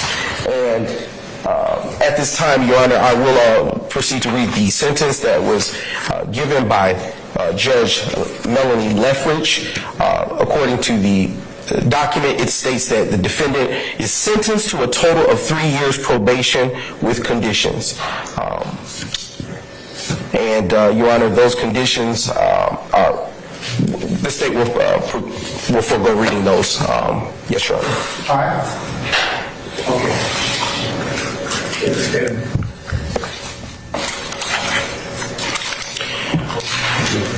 I've got an additional objection to this being admitted with reference to Mr. Nichols.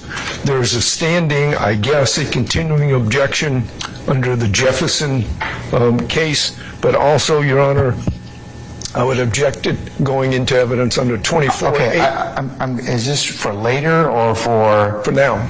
For now? For now. I am objecting to this going... Can you come up to the bench, please? Sure. All right.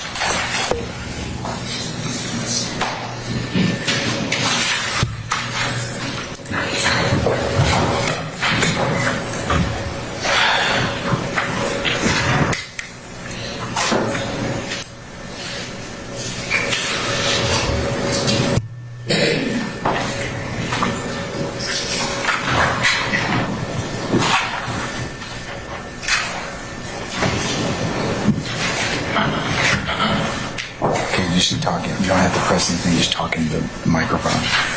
Okay. Yeah. Just pick it up. Yeah. Talking to it.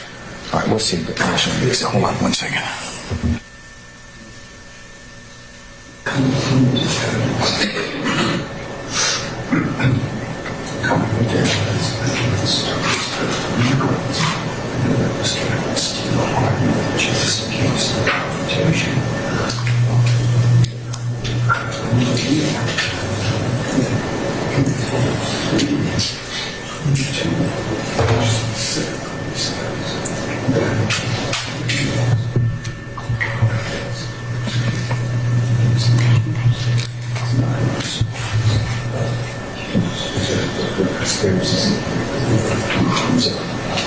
That was 10 minutes a bit.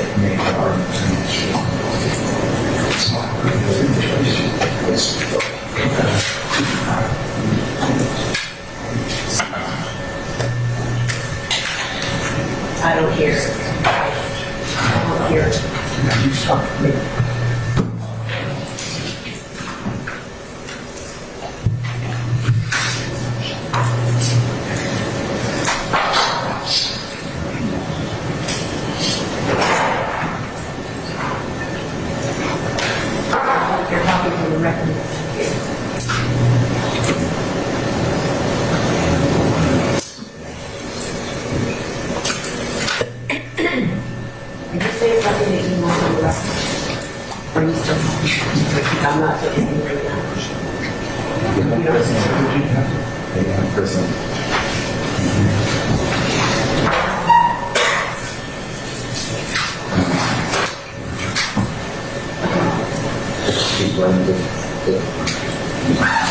Yes.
Can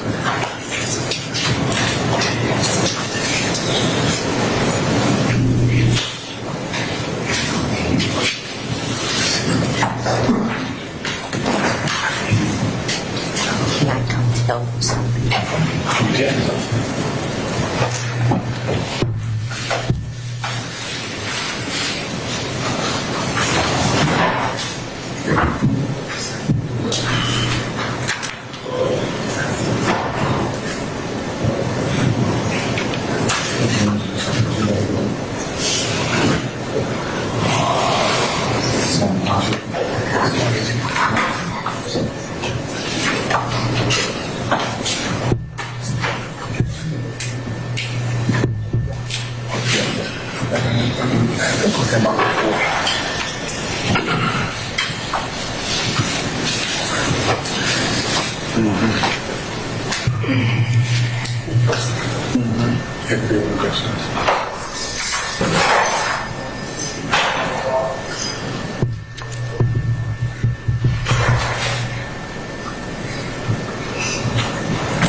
All right, sir. Are you prepared to call your next witness?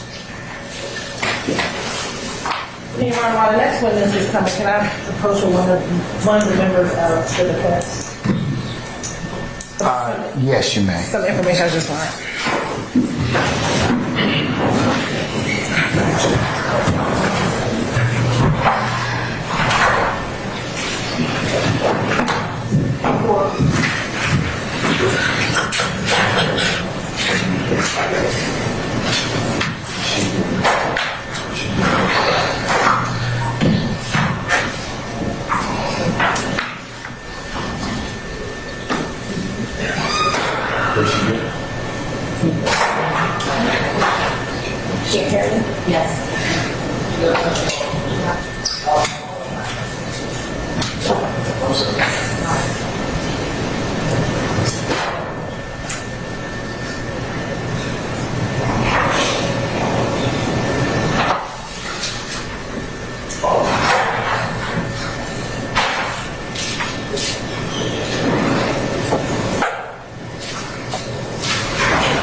Okay, before we call our next witness, members of the media, this particular witness, I'm going to ask that you not film just this witness, okay? Thank you. You can still do audio and any other things, but it was brought to my attention, given the work this person does, that we probably shouldn't video them at this time. Okay? All right. Okay, call your next witness. Your Honor, State Cause Officer Applewhite. All right, Officer Applewhite, summon him, please.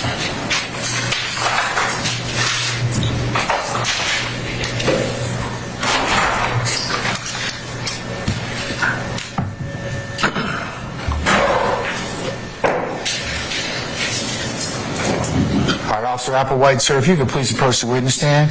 Once you get there, if you'd be so kind to turn and face Sergeant Ingram, be sworn as witness before you sit down. Man, you swear to affirm the testimony you give the truth, the whole truth, and nothing but the truth? I do. Have a seat. State your first and last name. Ian Applewhite, IANAPPLEWHAITE.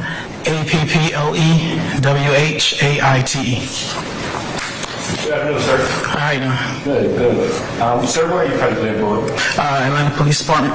And in what year did you start with APD? I started in June of 2016. I got sworn in 2017, January. Okay. And what unit were you assigned to when you started with APD? Zone 4, Unit Watch.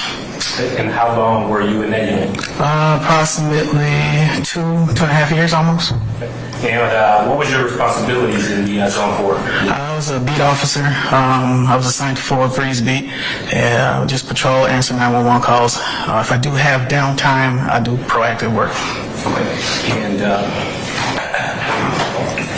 for your entire time with Zone 4, were you always assigned to Zone 4?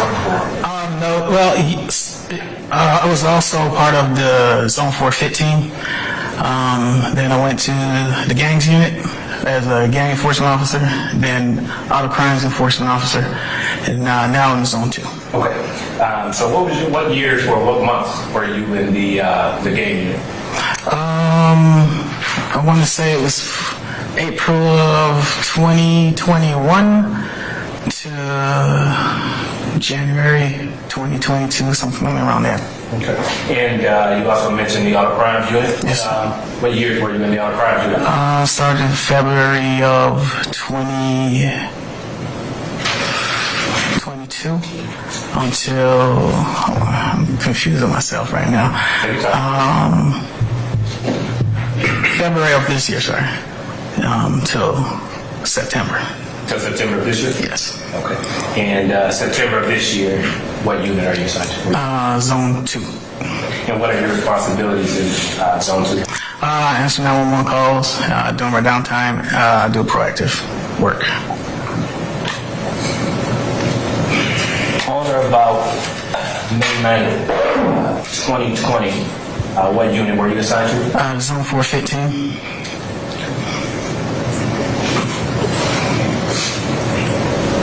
And were you post-certified on May 9th, 2020? Yes, sir.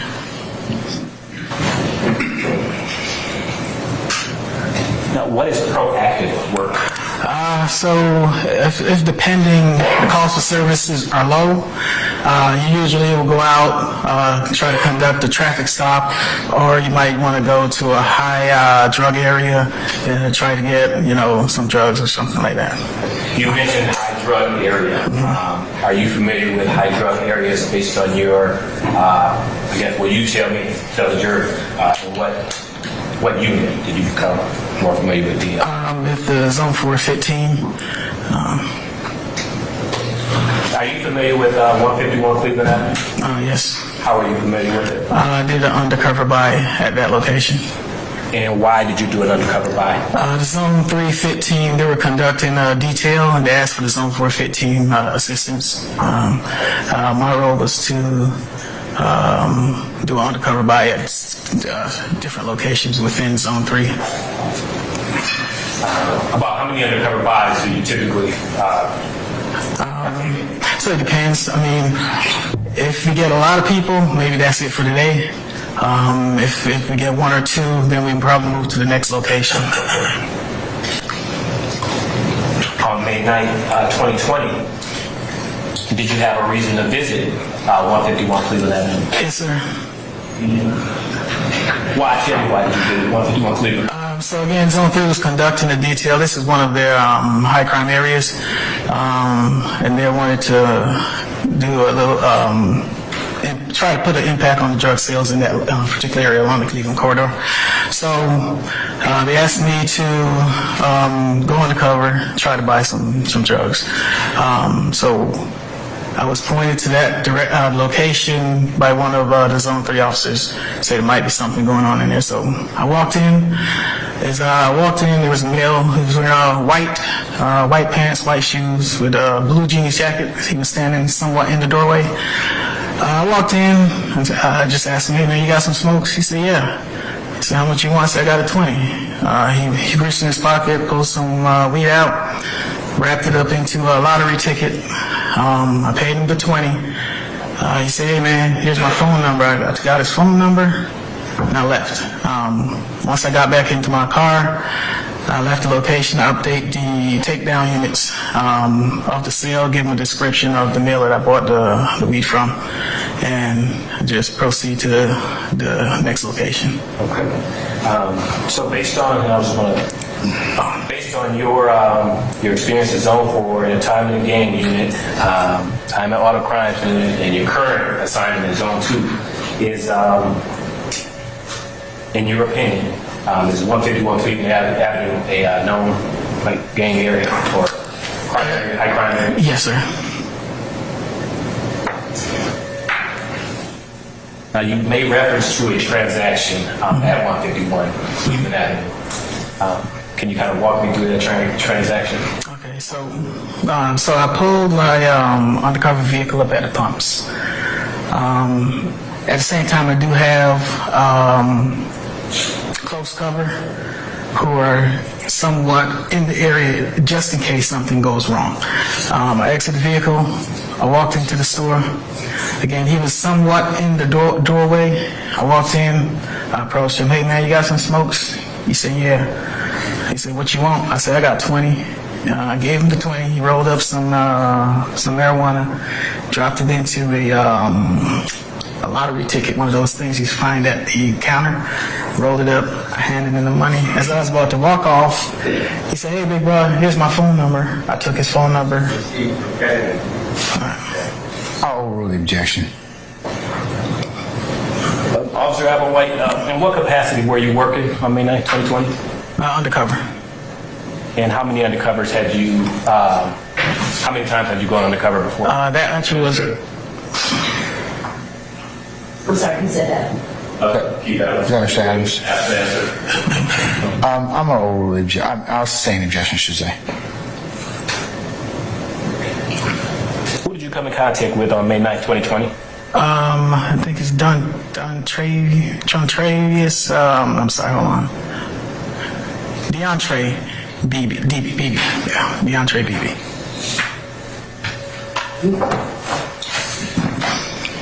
And what was the location of the sale?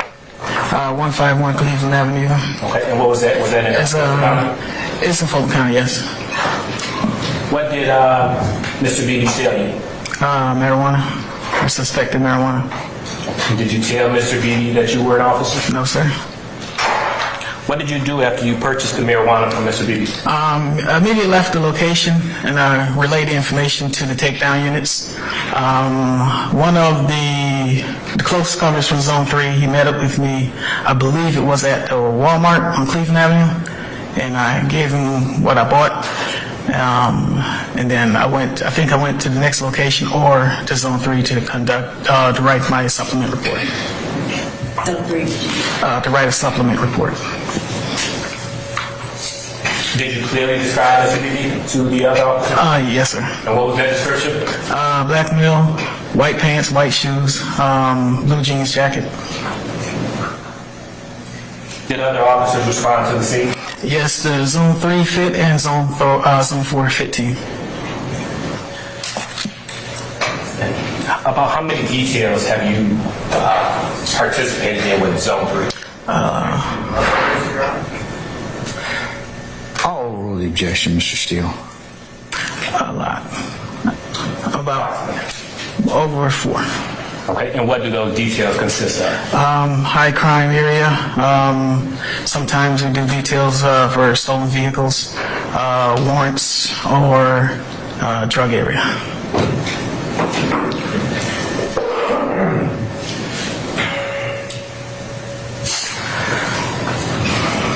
When other officers responded to the scene, were you still present on scene? No, sir, I was gone.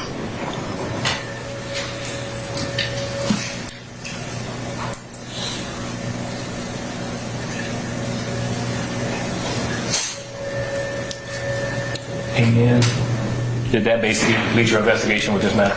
Yes, sir. That's the witness, Your Honor. Cross. Mr. Short. Oh, Mr. Adams.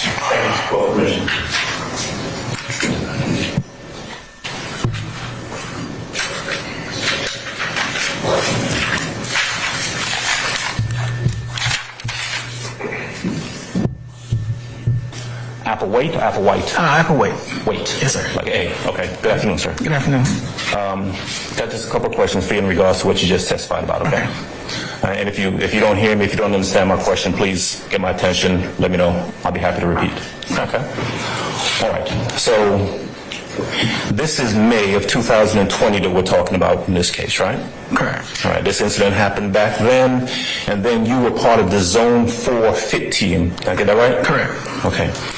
You were working in what is called an undercover capacity. Correct. Now, you used some terms earlier that I want to talk to you about. You talked, for example, about high crime area. Correct. Right? Zone 4 is a particular portion of the city of Atlanta, right? Correct. There are many different zones in the city of Atlanta. Correct. There are very many high crime areas in the city of Atlanta. Correct. Zone 4 ain't the only high crime area in Atlanta, right? Correct. Right, so although we're talking right now about an area that someone says is a high crime area, you can go to areas of Buckhead, Atlantic Station, where there's a lot of, where there are drugs being sold, right? Correct. You talked also about a high drug area, right? Correct. There are a lot of high drug areas in the city of Atlanta, aren't there? Right? It's not just Cleveland Avenue. Right. Right? It would be incorrect to say that the only place there are drugs sold or where there's crime that takes place is Cleveland Avenue. That wouldn't be accurate, right? Correct. Right. In fact, if as a police department or a police officer you chose to target a high crime area and you wanted to go into somewhere in Buckhead, you could find a high crime area in Buckhead to target, right? Correct. To do undercover buys at, right? Mm-hmm. To find people who sell weed, correct? Correct. On this day, you went, you didn't go on your own. You were told by, I presume, correct me if I'm wrong, other members of the FIT team about this particular location. Right? Correct. Right. I mean, they could have sent you anywhere else. As a matter of fact, if I heard correctly, you said that there are a couple different areas that you would go to. You'd maybe hit one area, right? And depending on, I'm sorry, I keep taking glasses on and off. I got to see. Let's see. If we get a lot of people, then you move on, you go to another area. No, so if I have, let's say we arrested 10 people, that's a day's work right there. That's a good day. It's a day's work. Okay. It takes a long time to process the evidence, the warrants, the transportation. So again, if I get one person, then we'll move to the next location. Go to somebody else. Another location. I don't, Well, you got a number of people. I mean, you said there's one person, right? Versus 10 people. Right, gotcha. One person, you got more work to do. Right. 10 people, I'm done for the day.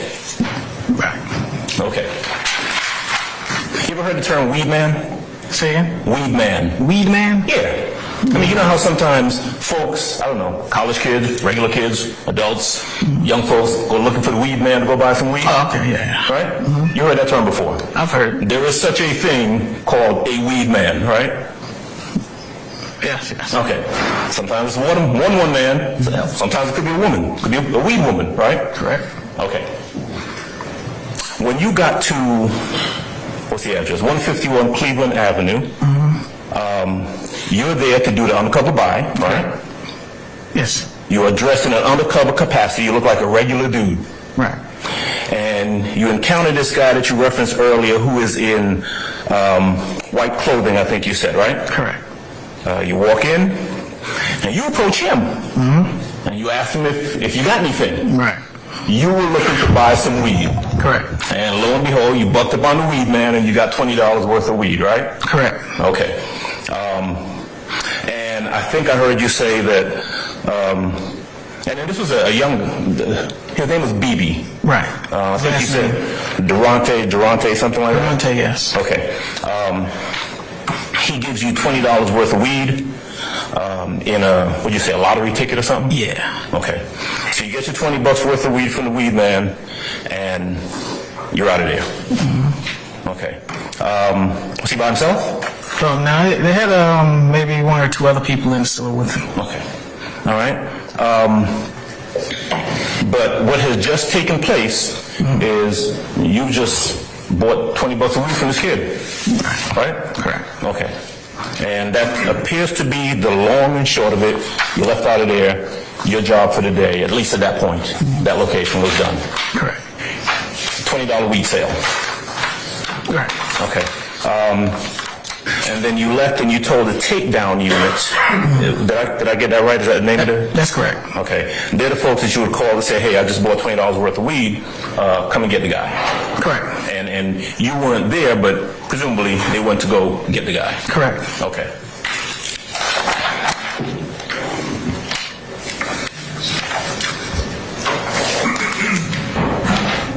There wasn't anything else going on at the location when you pulled up, right? No. No, nothing else, just some kid who you asked for and got $20 of weed from. All right. Thanks, sir. You're welcome. That's all. Any further cross? All right. Mr. Sharp? Yes, sir.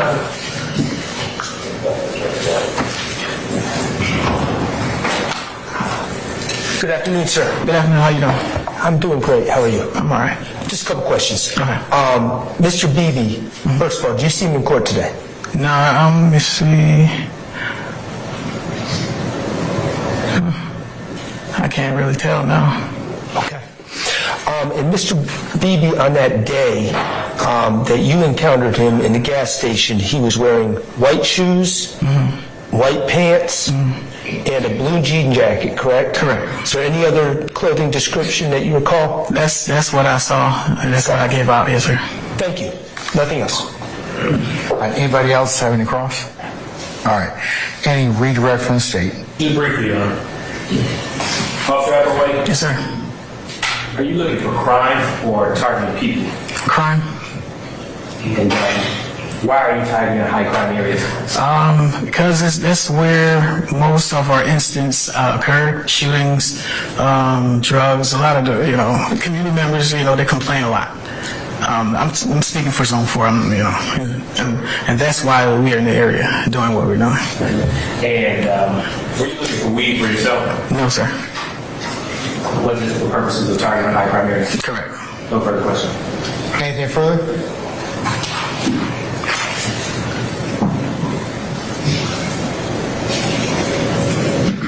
You weren't targeting on this day shootouts or killings or anything like that. You were targeting a weed sale, right? Again, the detail was a Zone 3 detail. All I knew was to do was to go buy some drugs, not necessarily weed, maybe crack, some pills, depend. But at that particular time, that's what I was going for. Your assignment, your focus at that time, at that location on Cleveland Avenue, was to go buy some weed. Some drugs, yes, sir. All right, thank you. Anything further? All right, at this point in time, may Officer Applewhite be permanently or temporarily excused as a witness? Permanently, Your Honor. All right, Officer Applewhite, thank you for your patience with us. I'm going to permanently excuse you as a witness. But don't discuss your testimony with anybody except the attorneys in this case, okay? Yes, sir. Thank you. Thank you, sir.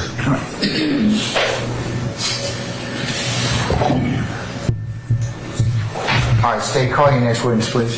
Yes, Your Honor. The state calls Officer Jim Hawkins. All right, summon Officer Hawkins, please.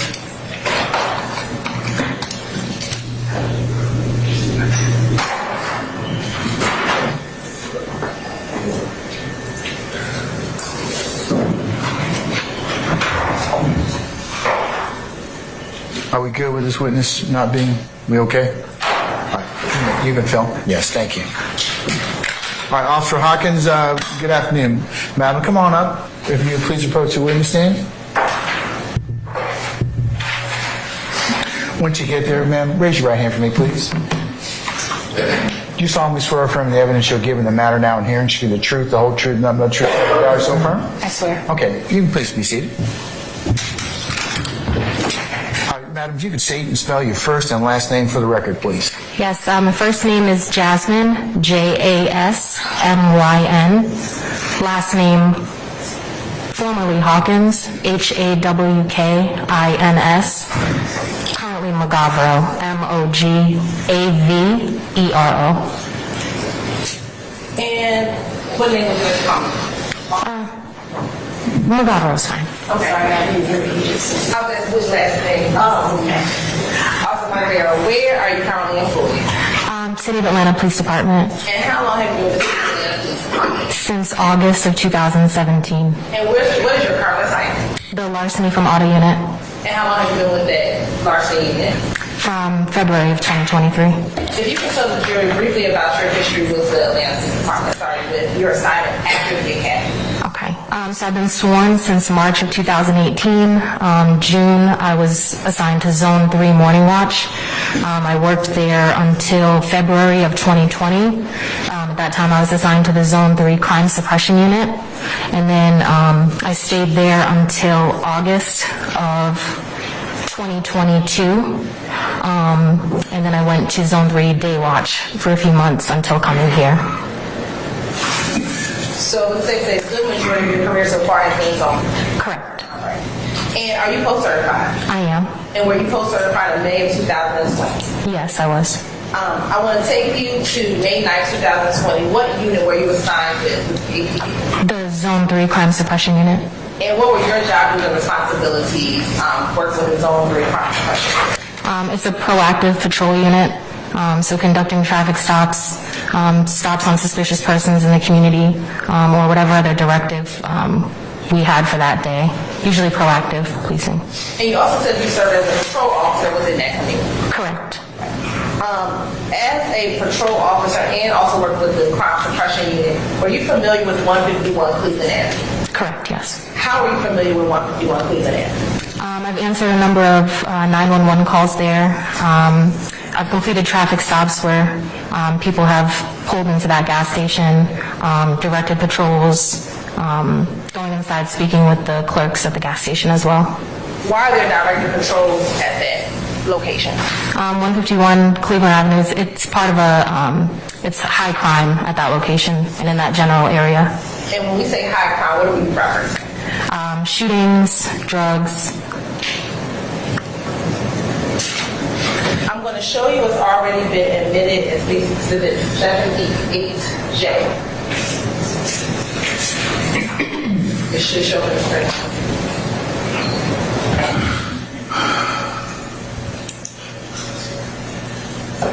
Excuse me, 79J.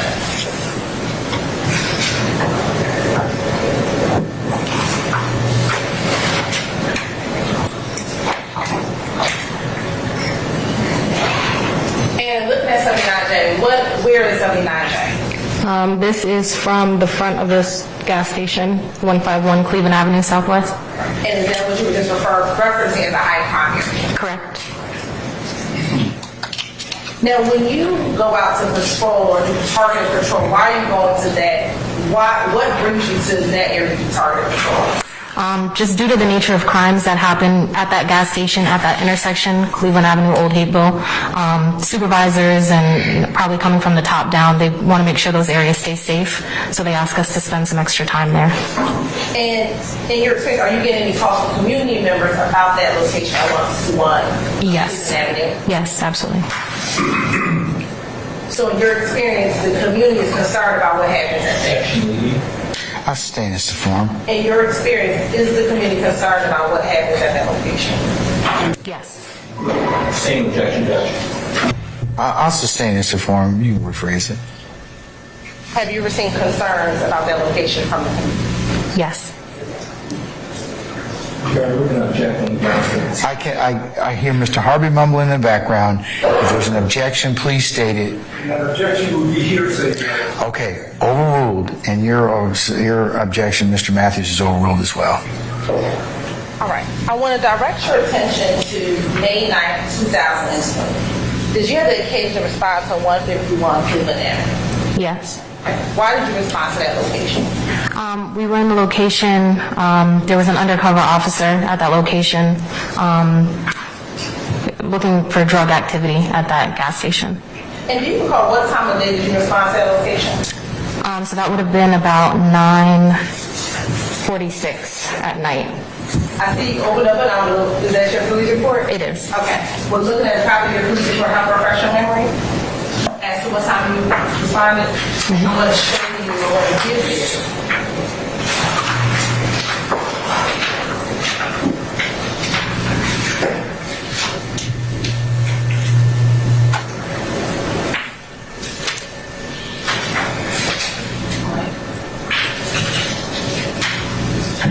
Commissioner Cochran, You may. I'm going to show you what's been marked as State's Exhibit 108R. Tell me if you recognize State's Exhibit 108R. And you can flip it. I do, yes. Okay. And how do you recognize 108R? This is the narrative portion of my incident report. Okay. And we're looking at State's Exhibit 108R. Help refresh your memory to the time you arrived at that location. Yes. Okay. You can go ahead and just read it to yourself, and once your memory's refreshed, you can look at it. Okay. I'm all set. Okay. What time did you go there? At 9:46 p.m. All right. And what happened once you arrived at that location? We received word from the undercover officer at the location that he was just sold 1 gram of marijuana inside the gas station. And then at that time, he gave the description of a black male wearing jean jacket, white pants, white shoes, who sold him that marijuana. Once you had that description, what did you want to do? All of the units that were there that day pulled into the gas station. There were numerous other people at the gas station as well, but that was the main focus at first. And then when I approached, I got out of the vehicle. Other units had already got out of their vehicles and were in the process of detaining that male. Okay, so let's slow down. You said there were a number of different locations going on in it. What do you mean? So I can't give the exact number of officers that were there that day, but there were other vehicles that were associated with the vehicle that Mr. Beebe was in, and that they were seen interacting with him as well prior to our arrival. Those other people were seen interacting with Mr. Beebe? Correct. All right. And what kind of car was Mr. Beebe? He was in a white 2020 Honda Accord. Now, were you all able to detain Mr. Beebe? He was detained, correct. Where was he seated when you all first interacted with Mr. Beebe? He was in the passenger seat, front passenger seat. And if you just said I apologize, what kind of car was he in? A white 2020 Honda Accord. Okay. And once Mr. Beebe was detained, what happens next? He was detained, and then at that point I started my search of the vehicle. Okay. And what, if anything, was found when you did your search? So there was 13 grams of marijuana in a clear baggie that was found inside the vehicle, the passenger seat, as well as a marked $20 bill that the undercover officer initially had, and that was used during that sale of that 1 gram of marijuana. Was there anything else recovered? From inside the vehicle, yes. There was a small backpack, a multicolored backpack. It was on the center console, front center console, and there was additional marijuana found inside that backpack. Okay. And who did that backpack belong to? That was Miss Chastity Williams. Okay. Once you found the marijuana inside the car, did you arrest Mr. Beebe? I didn't place him under arrest. He already was detained, but at that point, the marijuana on the seat was determined to be his. Okay. And was there anything else recovered from Mr. Beebe? There was also a firearm recovered from him. And was it recovered from his person? Yes.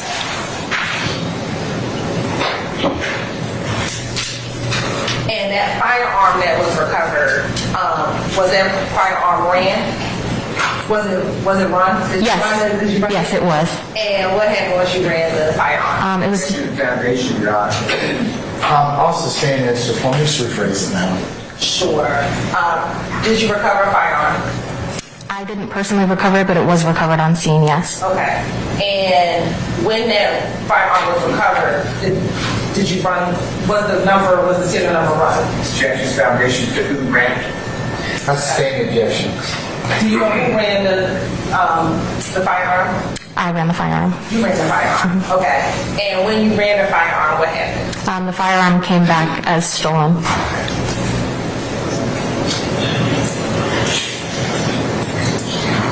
And did you ultimately collect that firearm? It was collected, yes. Okay. And what about the marijuana? Now, on that day, were there any other arrests? Yes. And were you directly involved in the apprehension of either of others? No.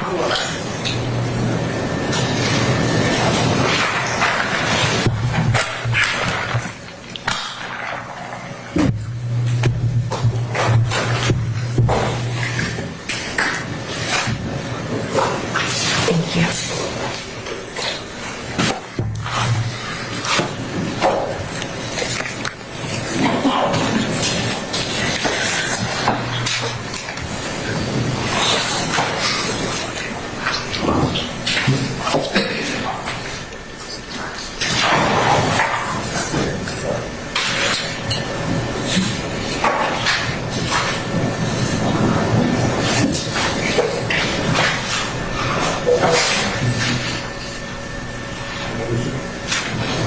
Permission to approach, Your Honor? Yes, you may. I'm going to first show you what's been marked as State's Exhibit 90K, 89K, and 90K. Tell me if you first recognize State's Exhibit 89 and 90K. Yes, 89K I recognize. Okay, how did you first recognize 89K? This is the 1 gram of marijuana that was sold to the undercover officer. All right, and what about 90K? This is the remaining marijuana that was recovered from inside the vehicle. Okay, and was that recovered again? Where was that recovered again from inside the vehicle? On the passenger seat. And where was Mr. Beaton sitting again? He was in the passenger seat. All right. And does that appear to be, based upon looking at the bag, what you collected back in May of 2020? Correct. You're just trying to say like the tender states exhibit 89K and 90K into evidence. Any objection to 89 or 90K? I think that's pretty good.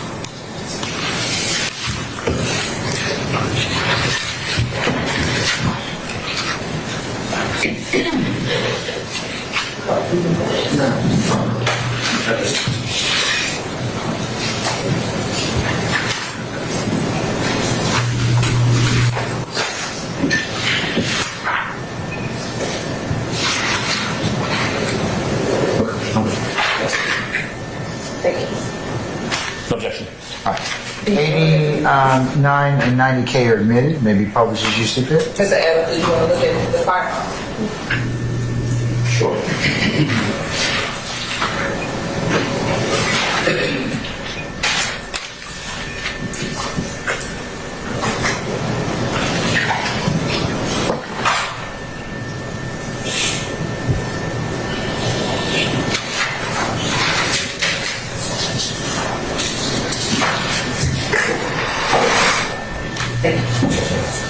I'm now going to show you what's the mark as 91K.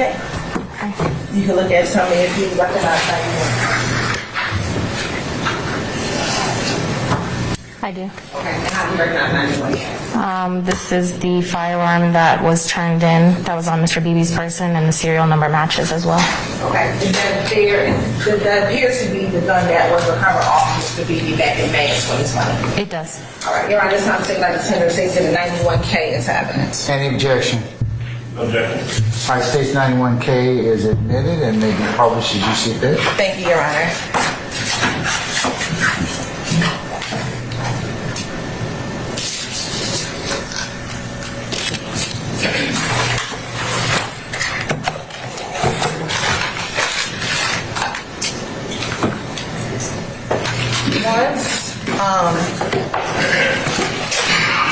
Once you collected the evidence and turned it into property, did that conclude your involvement in this case? It did. All right, I have no further questions.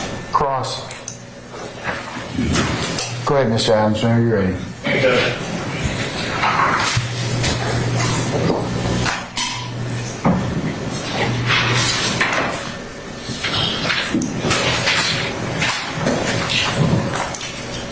Good afternoon, ma'am.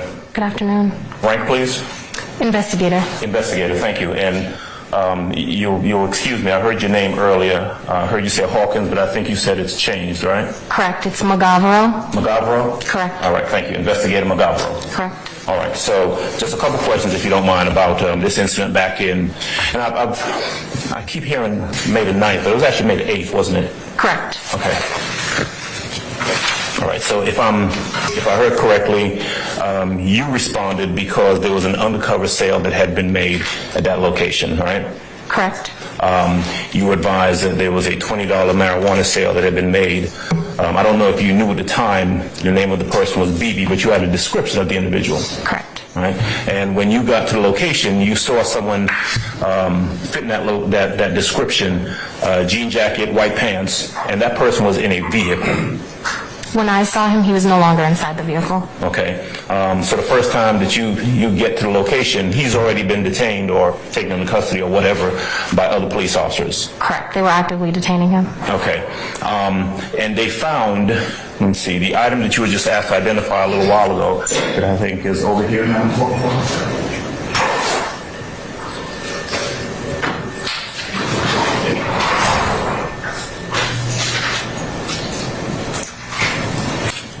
So you identified two things. One of them was the 1 gram of marijuana that was sold to the undercover officer. That's this one, right? Correct. And then there was some marijuana found in the car that Mr. Beebe was supposed to have been in? On the passenger seat, On the correct? passenger seat. But he wasn't in the car when you pull up, right?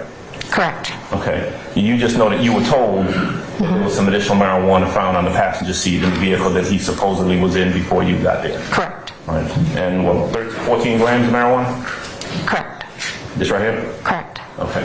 And $20, was it $20 that, $20 that the undercover officer had used to buy this 1 gram of marijuana, right? Correct. Okay.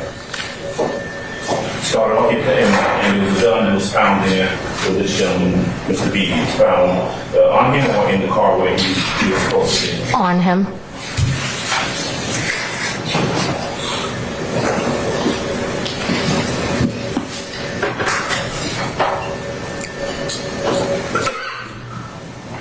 Okay.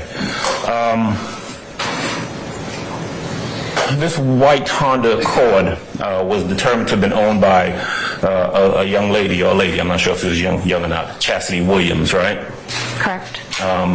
She was detained, and I think, was there some marijuana found on her as well? It was not found on her person. It was inside of a backpack that she advised was hers. Okay. And there were some other people there at the location that the police had detained and searched and I guess found some marijuana on also? Correct. Okay, so it sounds like everybody there, whoever happened to be there at the gas station at the time, was either stopped or if they were coming into the gas station was stopped and detained and searched, right? Yes. Okay. All right. Well, sorry, not everybody. There were people that were not detained there as well. At least 6 folks, right? Yes. Okay. Ranging in things from a couple grams of marijuana. That's the kind of, I mean, essentially that's what happened, you guys. Whoever they was detained, if they had some marijuana on them, well, they're either going to jail or they're getting cited or they're getting arrested or something like that, right? Yes. Okay.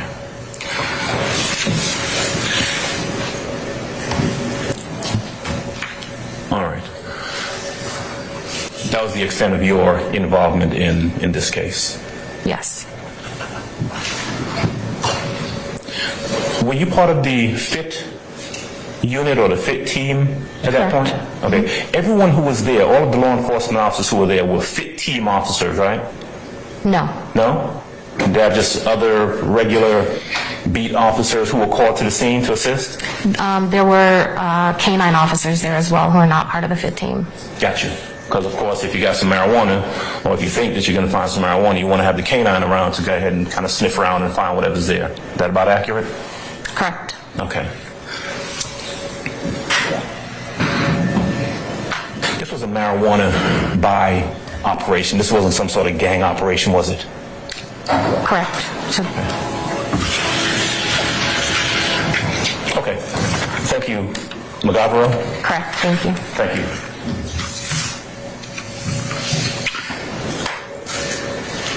Did I tell you to get up? No, you didn't. Okay, go sit back down then, okay?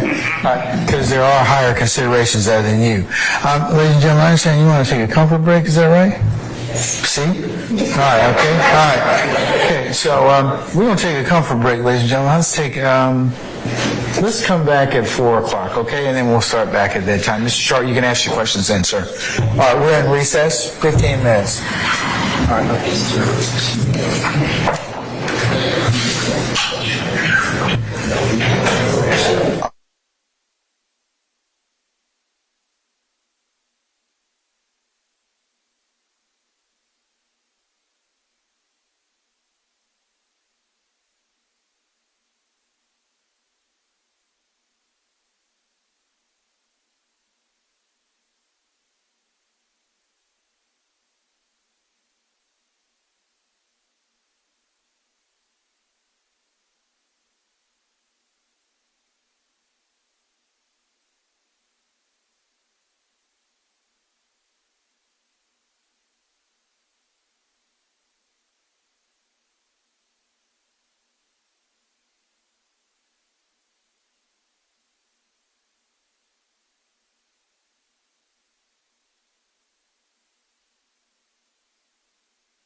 And Your Honor.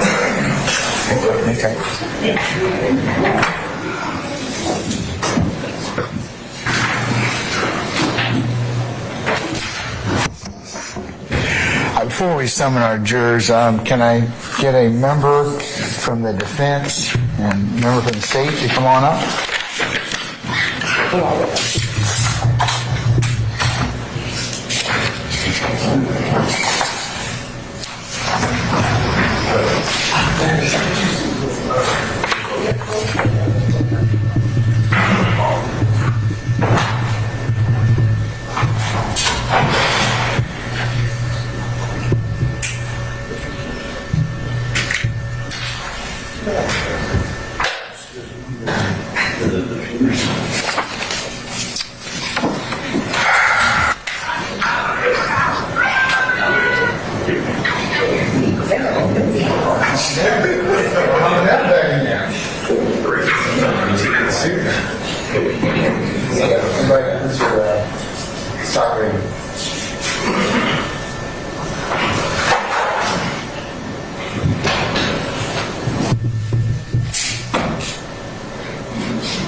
You just said something like that.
Members of the media, before we call in our Officer Fikes, at some point, is he going to be the next witness? No, Your Honor, we have one witness before Officer Fikes. Okay, are we going to get to Officer Fikes for today, you think?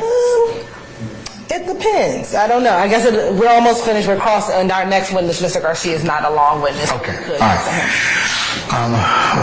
Members of the media, when we call Officer Fikes, given the issues that I told you earlier, not this next witness is fine, but with Officer Fikes, if you would not film him as well, okay?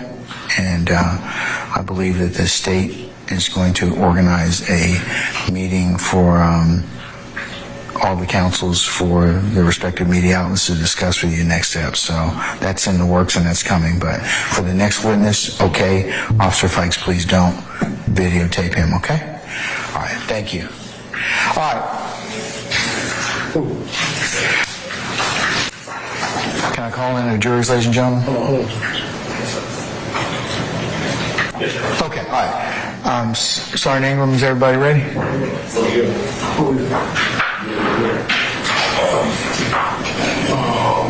Got a problem with this guy here again. What's the time to hear that?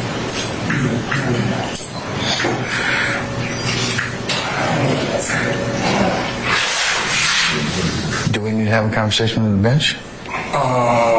Lieutenant Walker, do we need to have a conversation with the gentleman at the bench here? Yes, Your Honor. Okay, councilors, can you all be seated for me just a second? And I'll have a representative from the defense, please, come up. State, would you please come up?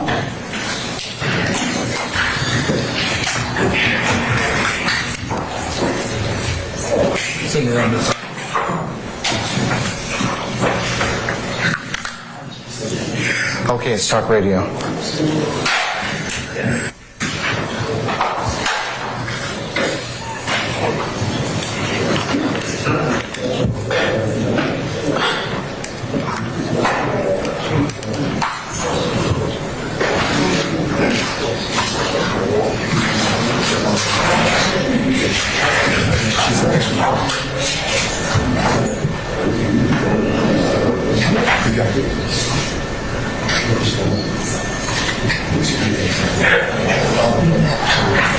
Phone down. Phone down. Make sure that phone not recording.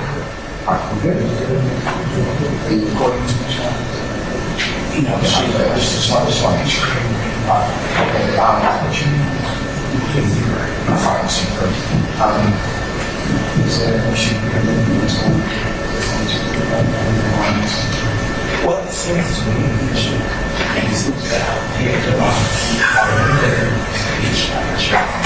They charge bracelet and as these people, so we're at the traffic light, there was an issue.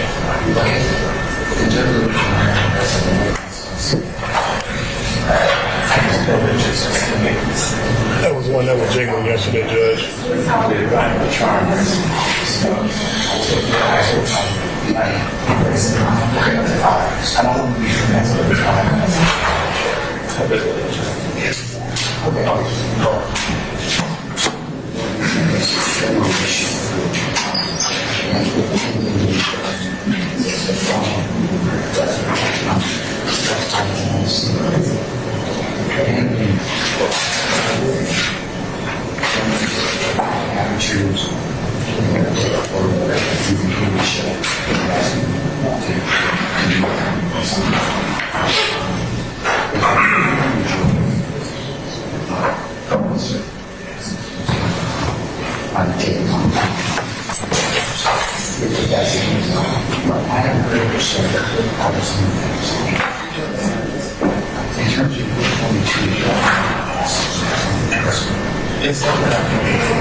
I was not recording. I had not started recording. I was setting up the tripod. Okay, but just want to make sure. It seems to be an issue there. I have to do things to have problems. Just make sure that that's fine.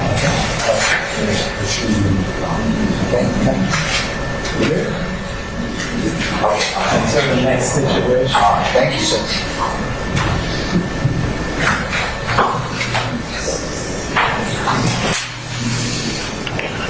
You good?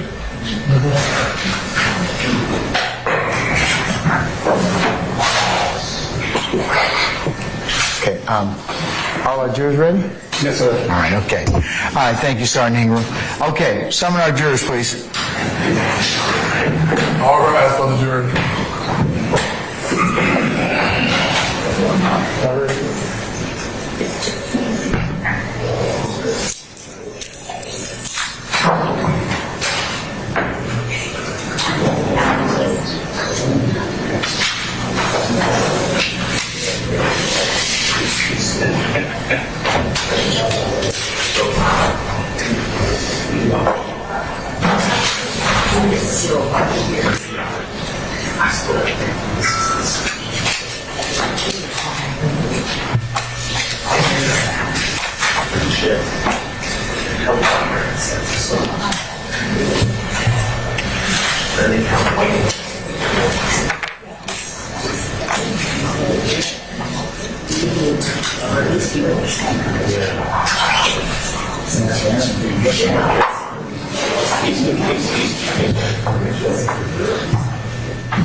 Let's see what Aaron can come up with.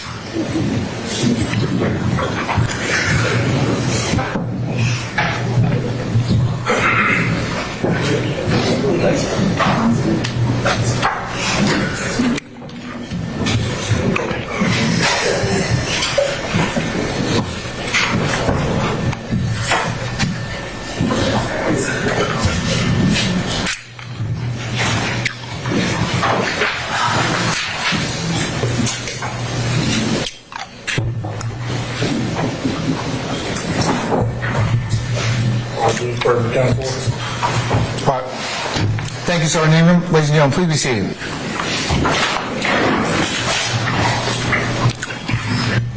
All right. Mr. Shaw, you ready? Yes, sir. Okay, come on up.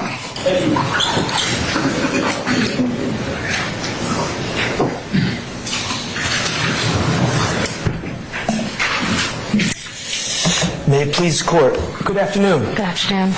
It's Investigator Magavro? Magavro. Okay. All right, thank you. Couple questions. 151 Cleveland Avenue, this gas station, is that, are you familiar with that area, generally speaking? Yes. Okay. That is right across from where the McDonald's used to be on Cleveland Avenue? Correct. All right. So, were you the lead, would you consider yourself the lead officer in this case? Yes, they asked me to take the case. Okay. And you're the one that wrote the report? Correct. Okay. And you were responsible for making charging decisions in this case? It was a collective effort. Okay. Were you one of the people consulted? Yes. And ultimately you were in charge of documenting everything, correct? Correct. Did you take out the warrants as well? It was a collective effort for that. Okay. And I'm not going to ask you specifically about any laws, but generally speaking, as an officer, are you trained in criminal laws? Yes. Is that part of the training offered by Atlanta Police Department? Yes. And did you go through that training? Yes. Now, are you familiar generally with the criminal code of Georgia? Yes. Okay. All right. My understanding is Mr. Beebe is not the only individual that was arrested at 151 Cleveland Avenue that afternoon or evening. Correct. Okay. Also arrested was Chastity Williams, correct? Correct. Okay. For drugs. Correct. Shaquille Scott was also arrested. Correct. For drugs, including possession with intent to distribute drugs, correct? Correct. Yes. Okay. Antonio Johnson was also arrested for drugs.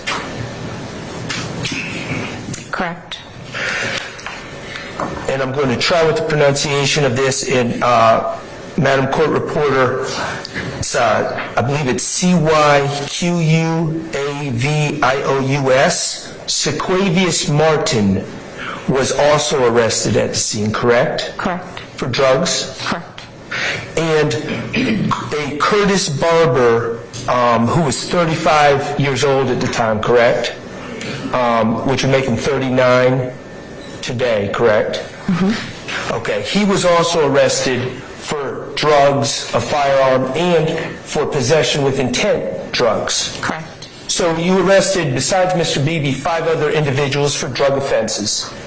2 other individuals with possession with intent to distribute charges, correct? Correct. Okay. And that was based on your training that you received about the criminal laws of Georgia? Yes, that's correct. Okay. Now, in any of these individuals, in the arrests of Chastity Williams, Shaquille Scott, Antonio Johnson, Sanquavious Martin, or Curtis Barber, were any of those individuals, or Durante Beebe, were any of those individuals charged with Gang Act violations? That I do not know. Well, did you charge them with Gang Act violations? I did not. Okay. And those same 6 individuals, Durante Beebe, Chastity Williams, Shaquille Scott, Antonio Johnson, Sanquavious Martin, and Curtis Barber, do you see any of those individuals here today?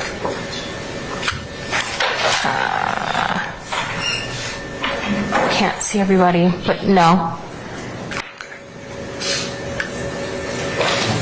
I have nothing further. Thank you. Any further examination? Yes, Your Honor. Yes, Mr. Matthews Jr., go ahead, sir. Hello, how are you? So back in May 2020, at the 151 Cleveland, there were a number of officers who arrived to the scene, correct? Correct. And you did conjure a report in connection to your involvement in that case, correct? Correct. But in your report, you did not reference any video, graffiti, like any photographs taken or any video that was taken of any gang graffiti at the premises of 151 Cleveland, correct? Correct. I did not. And as a result of your involvement in that case, you didn't refer to any gang units? You didn't refer to any gang units in reference to your involvement within that case? No, did not. Anybody else from the defense? Okay, any further redirect from the state? Yes, Your Honor, briefly.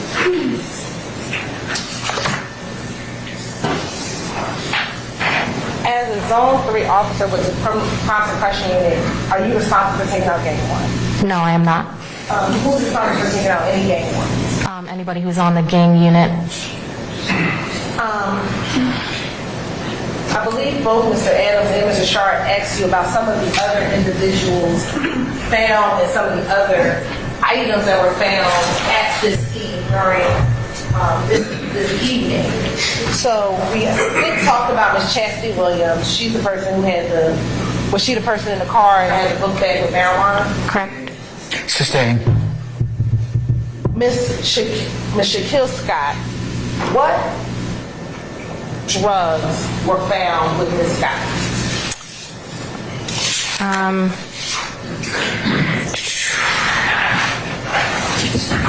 Miss Scott had a pink purse on her person. Upon search of that purse, there was a total of 29 grams of marijuana located in a clear plastic bag. There were 15 smaller bags of marijuana as well. There were 2.2 grams of crack cocaine, 9.7 grams of MDMA located in 12 separate baggies, and 1.6 grams of powder cocaine along with $35 US. And as it relates to the next one, Mr. Antonio Johnson, what was found? What if any type of drugs were found with Mr. Johnson? Mr. Johnson admitted to having a blunt inside the car.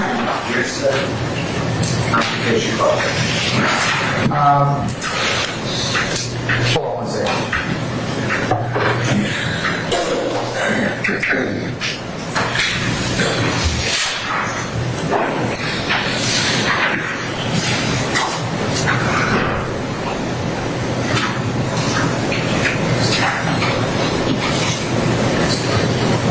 I'm going to rule the objection. Going to Mr. Sinquavius Martin, what any drugs did he have on him? 3 grams of marijuana located in his right pants pocket. And was Mr. Martin actually arrested, or was something else occurred? He was given a copy of charges. Okay. And let me go back as to Miss Chastity Williams. Was she arrested, or was she given something else? She was given a copy of charges. Okay, so not arrested. Correct. And Mr. Curtis Barber, what drugs did you find with Mr. Curtis Barber? He had 34 grams of marijuana, as well as 8.9 grams of crack cocaine. The marijuana, where is it all in one bag or individual? That was, the marijuana was in individual bags, and then the crack cocaine was all in one bag. Did he have, Mr. Barber have cash? He did. How much cash did he have? $2,000. And did he have any weapons? He did. What kind of weapon did he have? A black Keltec PRM. I'm sorry.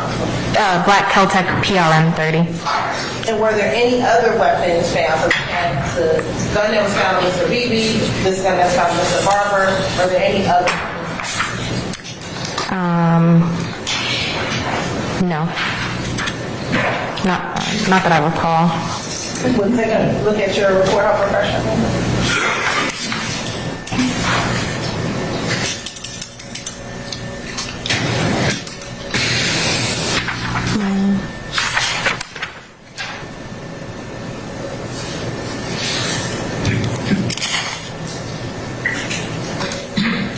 No, those are the 2 firearms. Okay. And all those were found at 151 Cleveland Avenue? Correct. And again, was that what you call was told or was called a high crime area. Correct.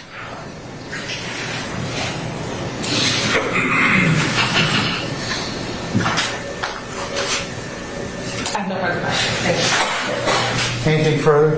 Yes, please.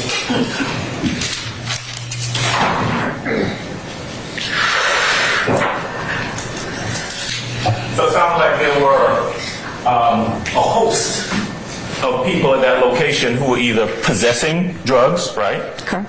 Or possessing with the intent to distribute drugs, right? Or maybe even selling drugs, right? Correct. A lot of people. A lot of different people, right? Correct. Okay. You were asked a while ago whether or not you took out any, or you have the responsibility for taking out quote-unquote gang warrants. You heard that question, right? Yes. And you said no, that's not your responsibility. Correct. But someone else, if advised by you, and if you thought it was warranted, would have the ability to do so, right? Not only if advised by me. Okay? If advised by anyone, any law enforcement personnel who had any indication that there was some gang stuff or activity going on at the location that night, right? Yes. Okay, so this is May the 8th of 2020, right? Correct. Am I correct that in 2020, 2021, whatever, no one took out any gang warrants in regards to what happened at that location on May the 8th of 2020? No one took out any gang warrants, right? I can't answer that question. Did you? I did not, no. You advise anybody to? No, I would not. Are you aware of anybody taking out any gang warrants based on what happened at that location on that day that we're talking about? No, I'm not aware of any. All right.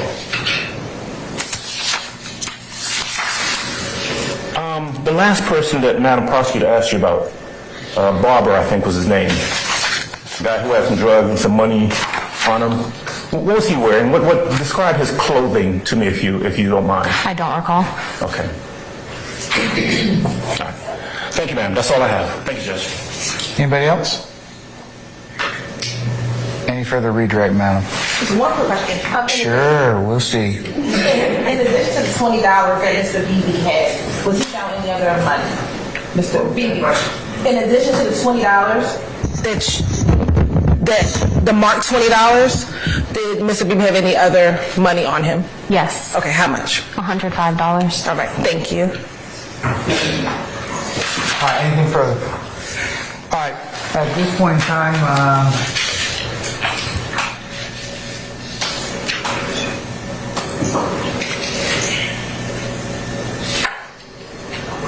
Officer Magro be permanently or temporarily excuse the witness. Permanently, Your Honor. All right, madam, I'm going to permanently excuse you as a witness. Thank you for your patience with us this afternoon. Please don't discuss your testimony to anybody except the attorneys in this case, okay? Okay, thank you. All right, thank you, madam.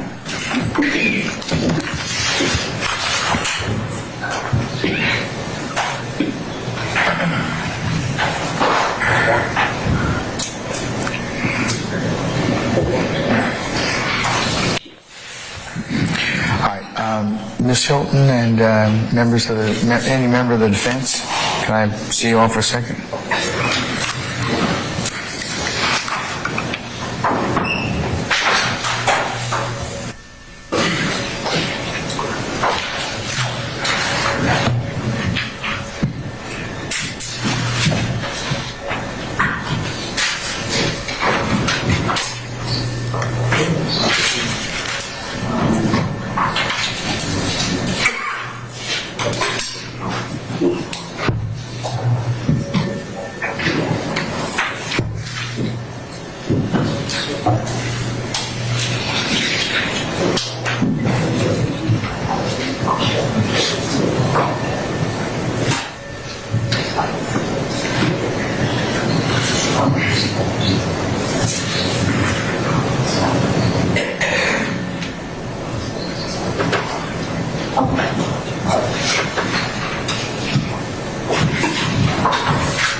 All right, ladies and gentlemen, I have it on pretty good authority that the next witness is short. So, I know, please don't laugh openly, okay? All right. right, the attorneys hurt their feelings, okay? All right, so I'd like to take up this one other witness and then recess for the day, and then we'll start afresh tomorrow morning, okay? So are we okay with taking one more witness? It's fairly short, okay? And then we'll recess for the day. All right, call your next witness, madam. It'll be Mr. Smith. Your Honor, state All right, Mr. Smith, go ahead, sir. State Clause Edwin Garcia. All right, summon Edwin Garcia, please.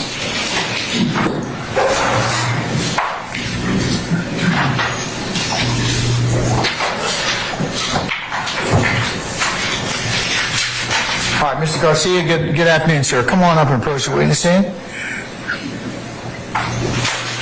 Once you get there, before you sit down, if you'd be so kind to turn and face Sergeant Ingram, be sworn as a witness. Yes, sir. All right. You swear affirm testimony you give the truth, the whole truth, nothing but the truth? I do. State spell your first and last name for the court, please. Now, you play Mike. My name is Edwin Garcia, first name spelled E-D-W-I-N, last name spelled G-A-R-C-I-A. Good afternoon, Mr. Garcia. Good afternoon. Mr. Garcia, where are you employed? I'm employed at the Georgia Bureau of Investigation, Division of Forensic Sciences in the Chemistry Section. This is also known as the State Crime Lab. And how long have you been working at the GBI? I've been working at the GBI for a little over a year now. And can you tell the jury a little bit about your education and training? Certainly. So I earned my Bachelor's of Science degree in chemistry from Morehouse College, and I underwent the Identification of Genus Cannabis training program at the GBI. In that role, do you have any continuing education requirements? Yes, I do. I have to fulfill hours of training throughout the year at the GBI, and I'm also still undergoing lectures that are oftentimes presented at the GBI. And Mr. Garcia, have you personally had an occasion to chemically analyze leafy material? Yes, I have. How many times? A little over 200. And how many reports have you prepared in connection with your testimony? Yes, a little over 200 as well. Mr. Garcia, what is Delta-9 THC? So Delta-9 THC, or Delta-9 tetrahydrocannabinol, it's a cannabinoid found in the plant material of the genus cannabis, and it is the main psychoactive ingredient in cannabis. And how do you test for it? So to test for Delta-9 THC in plant material, I first collect a net weight of the evidence. A net weight is the weight of the evidence without any packaging. After this, I then conduct microscopy on the evidence, where I look at the smaller characteristic features of the plant material. After this, I then conduct gas chromatography mass spectrometry, abbreviated GCMS. Here, I'll prepare my sample, then I'll run it on the instrument. It'll go through the first part of the instrument known as the gas chromatographer.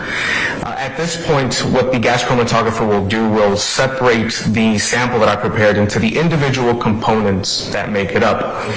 Once it exits the first part of the instrument, it'll then enter the mass spectrometer, the second part. Here what happens is that all those separated individual components will be fragmented. Those fragments will then be collected as data in the form of a graph known as a spectrum. I can then compare the spectrum of my sample data to that of a Delta-9 tetrahydrocannabinol reference spectrum to see if there are consistencies. And if your test is performed accurately, what will those tests normally yield? If the tests are performed accurately, the microscope will let me see the smaller features and will let me know if it is plant material of the genus cannabis, and the gas chromatographer mass spectrometer will let me know approximately how much Delta-9 THC is in the evidence submitted.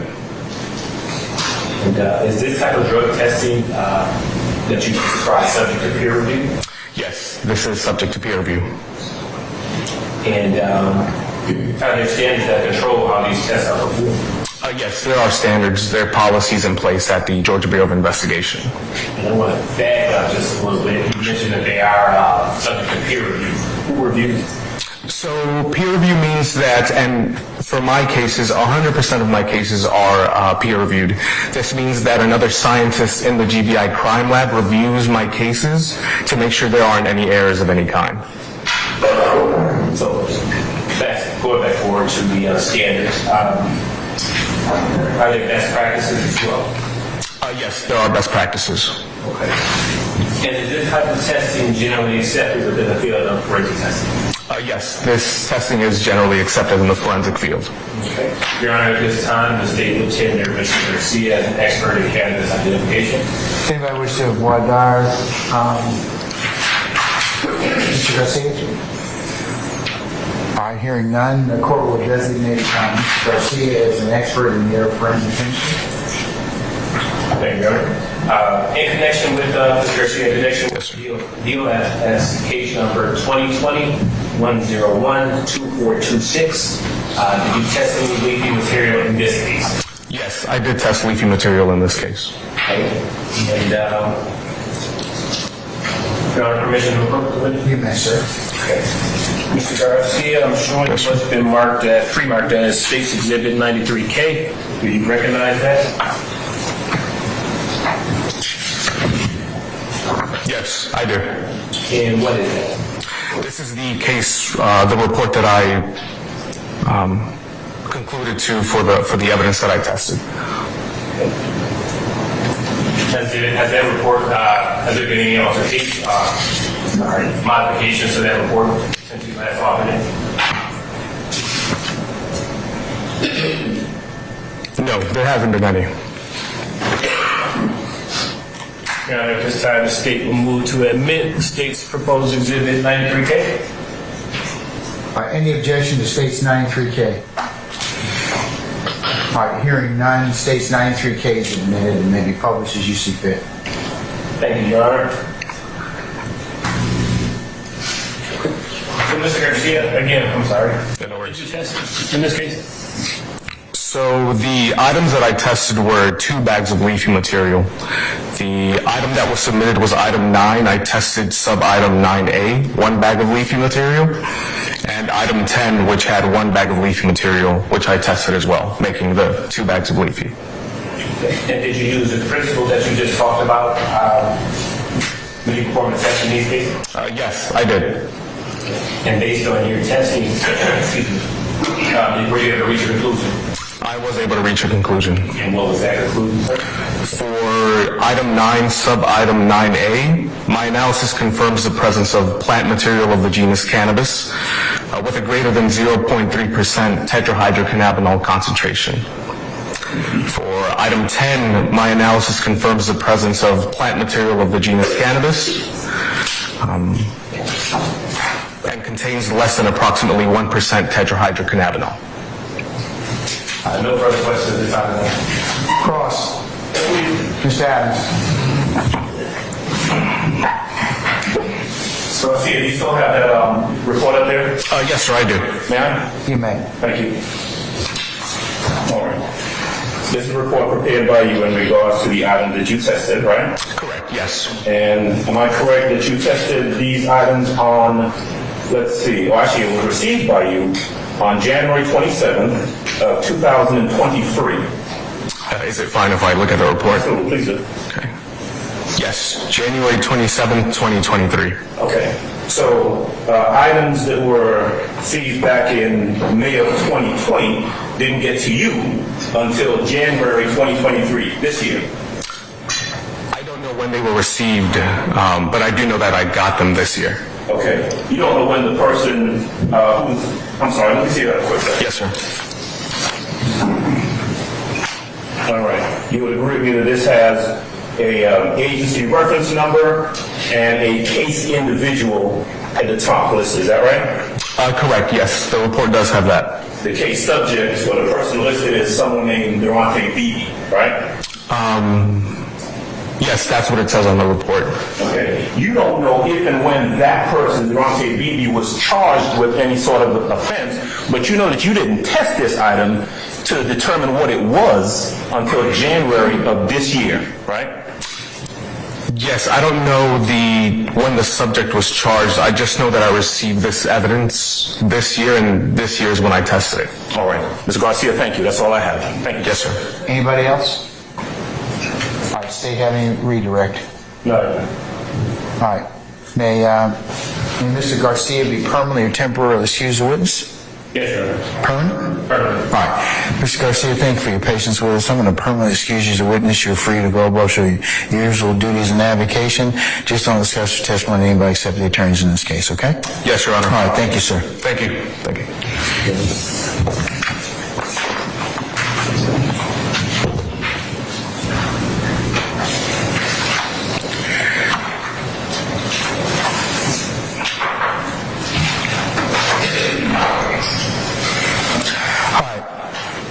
Ladies and gentlemen, we're going to go ahead and recess for the day, as promised, because our next witness is going to take a little bit longer. So it makes sense just to start that witness tomorrow morning. Okay, so since we're concluding for the day, I'll give you the customary ad nauseum admonitions. All right, so are we going to talk about this case going into the parking lot or to wherever, how it is you're getting to your mode of transportation? No. All right, are we going to talk about it tonight when we're at home at the dinner table? No. We're going to let people, third parties, come and talk to us about this? No. All right. What about phone a friend? No. How about look up something on the internet, or as my northern colleagues said, so you can become wicked smart about any of the other issues around that you've heard. No. All right, you're only going to hear what's in the four walls of this courtroom, right? Yes, sir. Okay, all right. Ladies and gentlemen, we appreciate your adhering to these ad nauseum admonitions. I know that people have told me they get tired of them, but remember, lawful trial, just trial. Fair trial is to both sides. So we appreciate you adhering to all of these. Remember to leave your notepads in the basket. Take a juror sticker, and so you can be prepared to come in tomorrow morning. Remember tomorrow morning, I'd like you all to be here for 9:30 for an anticipated 10 o'clock start time, and we'll go ahead and see where the day leads us at that point. I believe that tomorrow...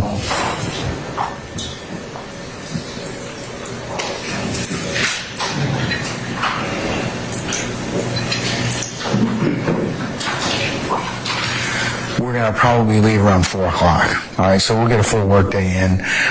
We'll probably recess around 4, and then remember Thursday and Friday will be augmented days to allow you all to have some, make other plans and appointments, okay? Yes, sir. All right, any questions of me, ministerial in nature? Anyone? Okay. How's your headquarters back there? Wonderful. Good. Any problems, any issues? Working through it. Okay, all right. Well, you know, I don't provide an ad nauseum supply of snacks, okay? So you're going to have to bring your own food, all right? But it's the only thing I can tell you, okay? Say again? I know it's like a long shot, but can we get like lunch maybe once every 2 weeks or so? You got a lot of nerve, man. I'm trying to ask me for lunch? That's why you give me part of the jury. For you to ask those questions? Okay, all right. No, we don't provide lunches. The county's got bad credit, so we used to be able to. We used to be able to provide lunches because I had a juror account. I don't at this point in time, and it's one of those things that I wish I could provide you at this point in time, but I'm not in a position to do so. I can tell you that once you become a deliberating jury, that we might be able to make some arrangements for some substance. Okay. All right, but not till then. You got to bring your own stuff. All right. Okay. Okay, well, you know, there are plenty of grocery stores, and I know it's winter, you know, but anyways, bring, like I said, ladies and gentlemen, you're welcome to bring whatever you like. I know that we provided you some small snacks, and I'll continue to do that as we can, okay? But you're welcome to bring anything as you like. Remember, the only caveat I told you is as long as you clean up after yourselves, you're welcome to bring anything you want, okay? Except alcohol, remember? Okay, all right. Okay, anything else from anybody? Okay. All right. Ladies and gentlemen, thank you for your patience you've given us and continue to give us and will continue to give us in the trial of this matter. And unless you have any other inquiry or comment from me, I'll go ahead and excuse you, and we'll see you tomorrow morning for 9:30 for an anticipated 10 o'clock start time, okay? Yes, sir. Okay, all right. Ladies and gentlemen, we're in recess. All right, all rise.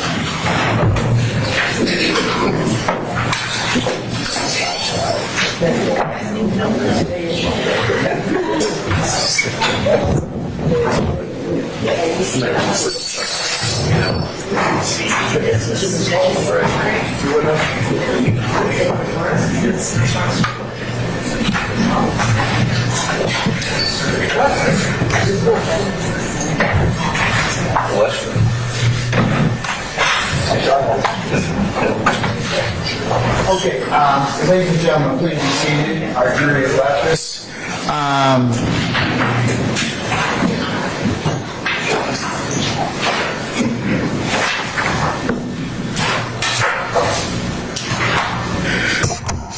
Okay, any ministerial inquiry of me, councils?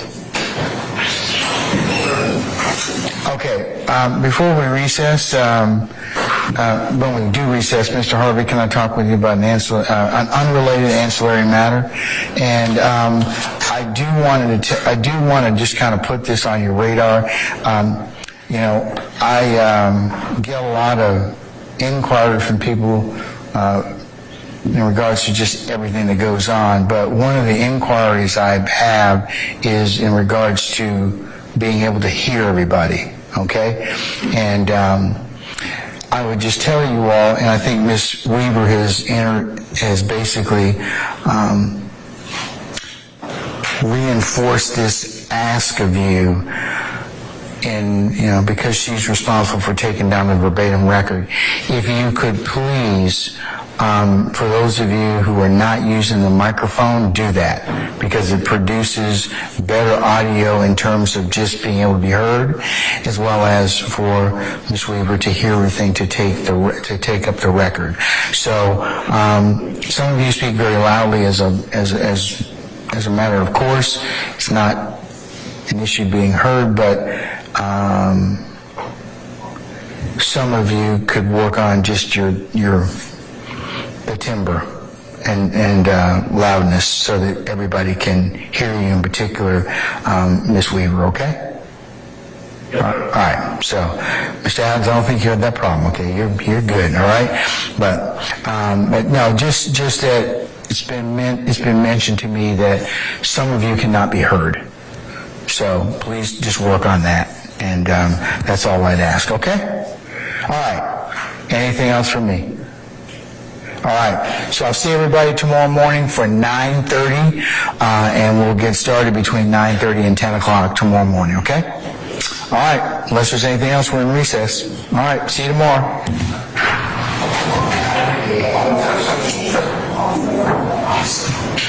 Thank you.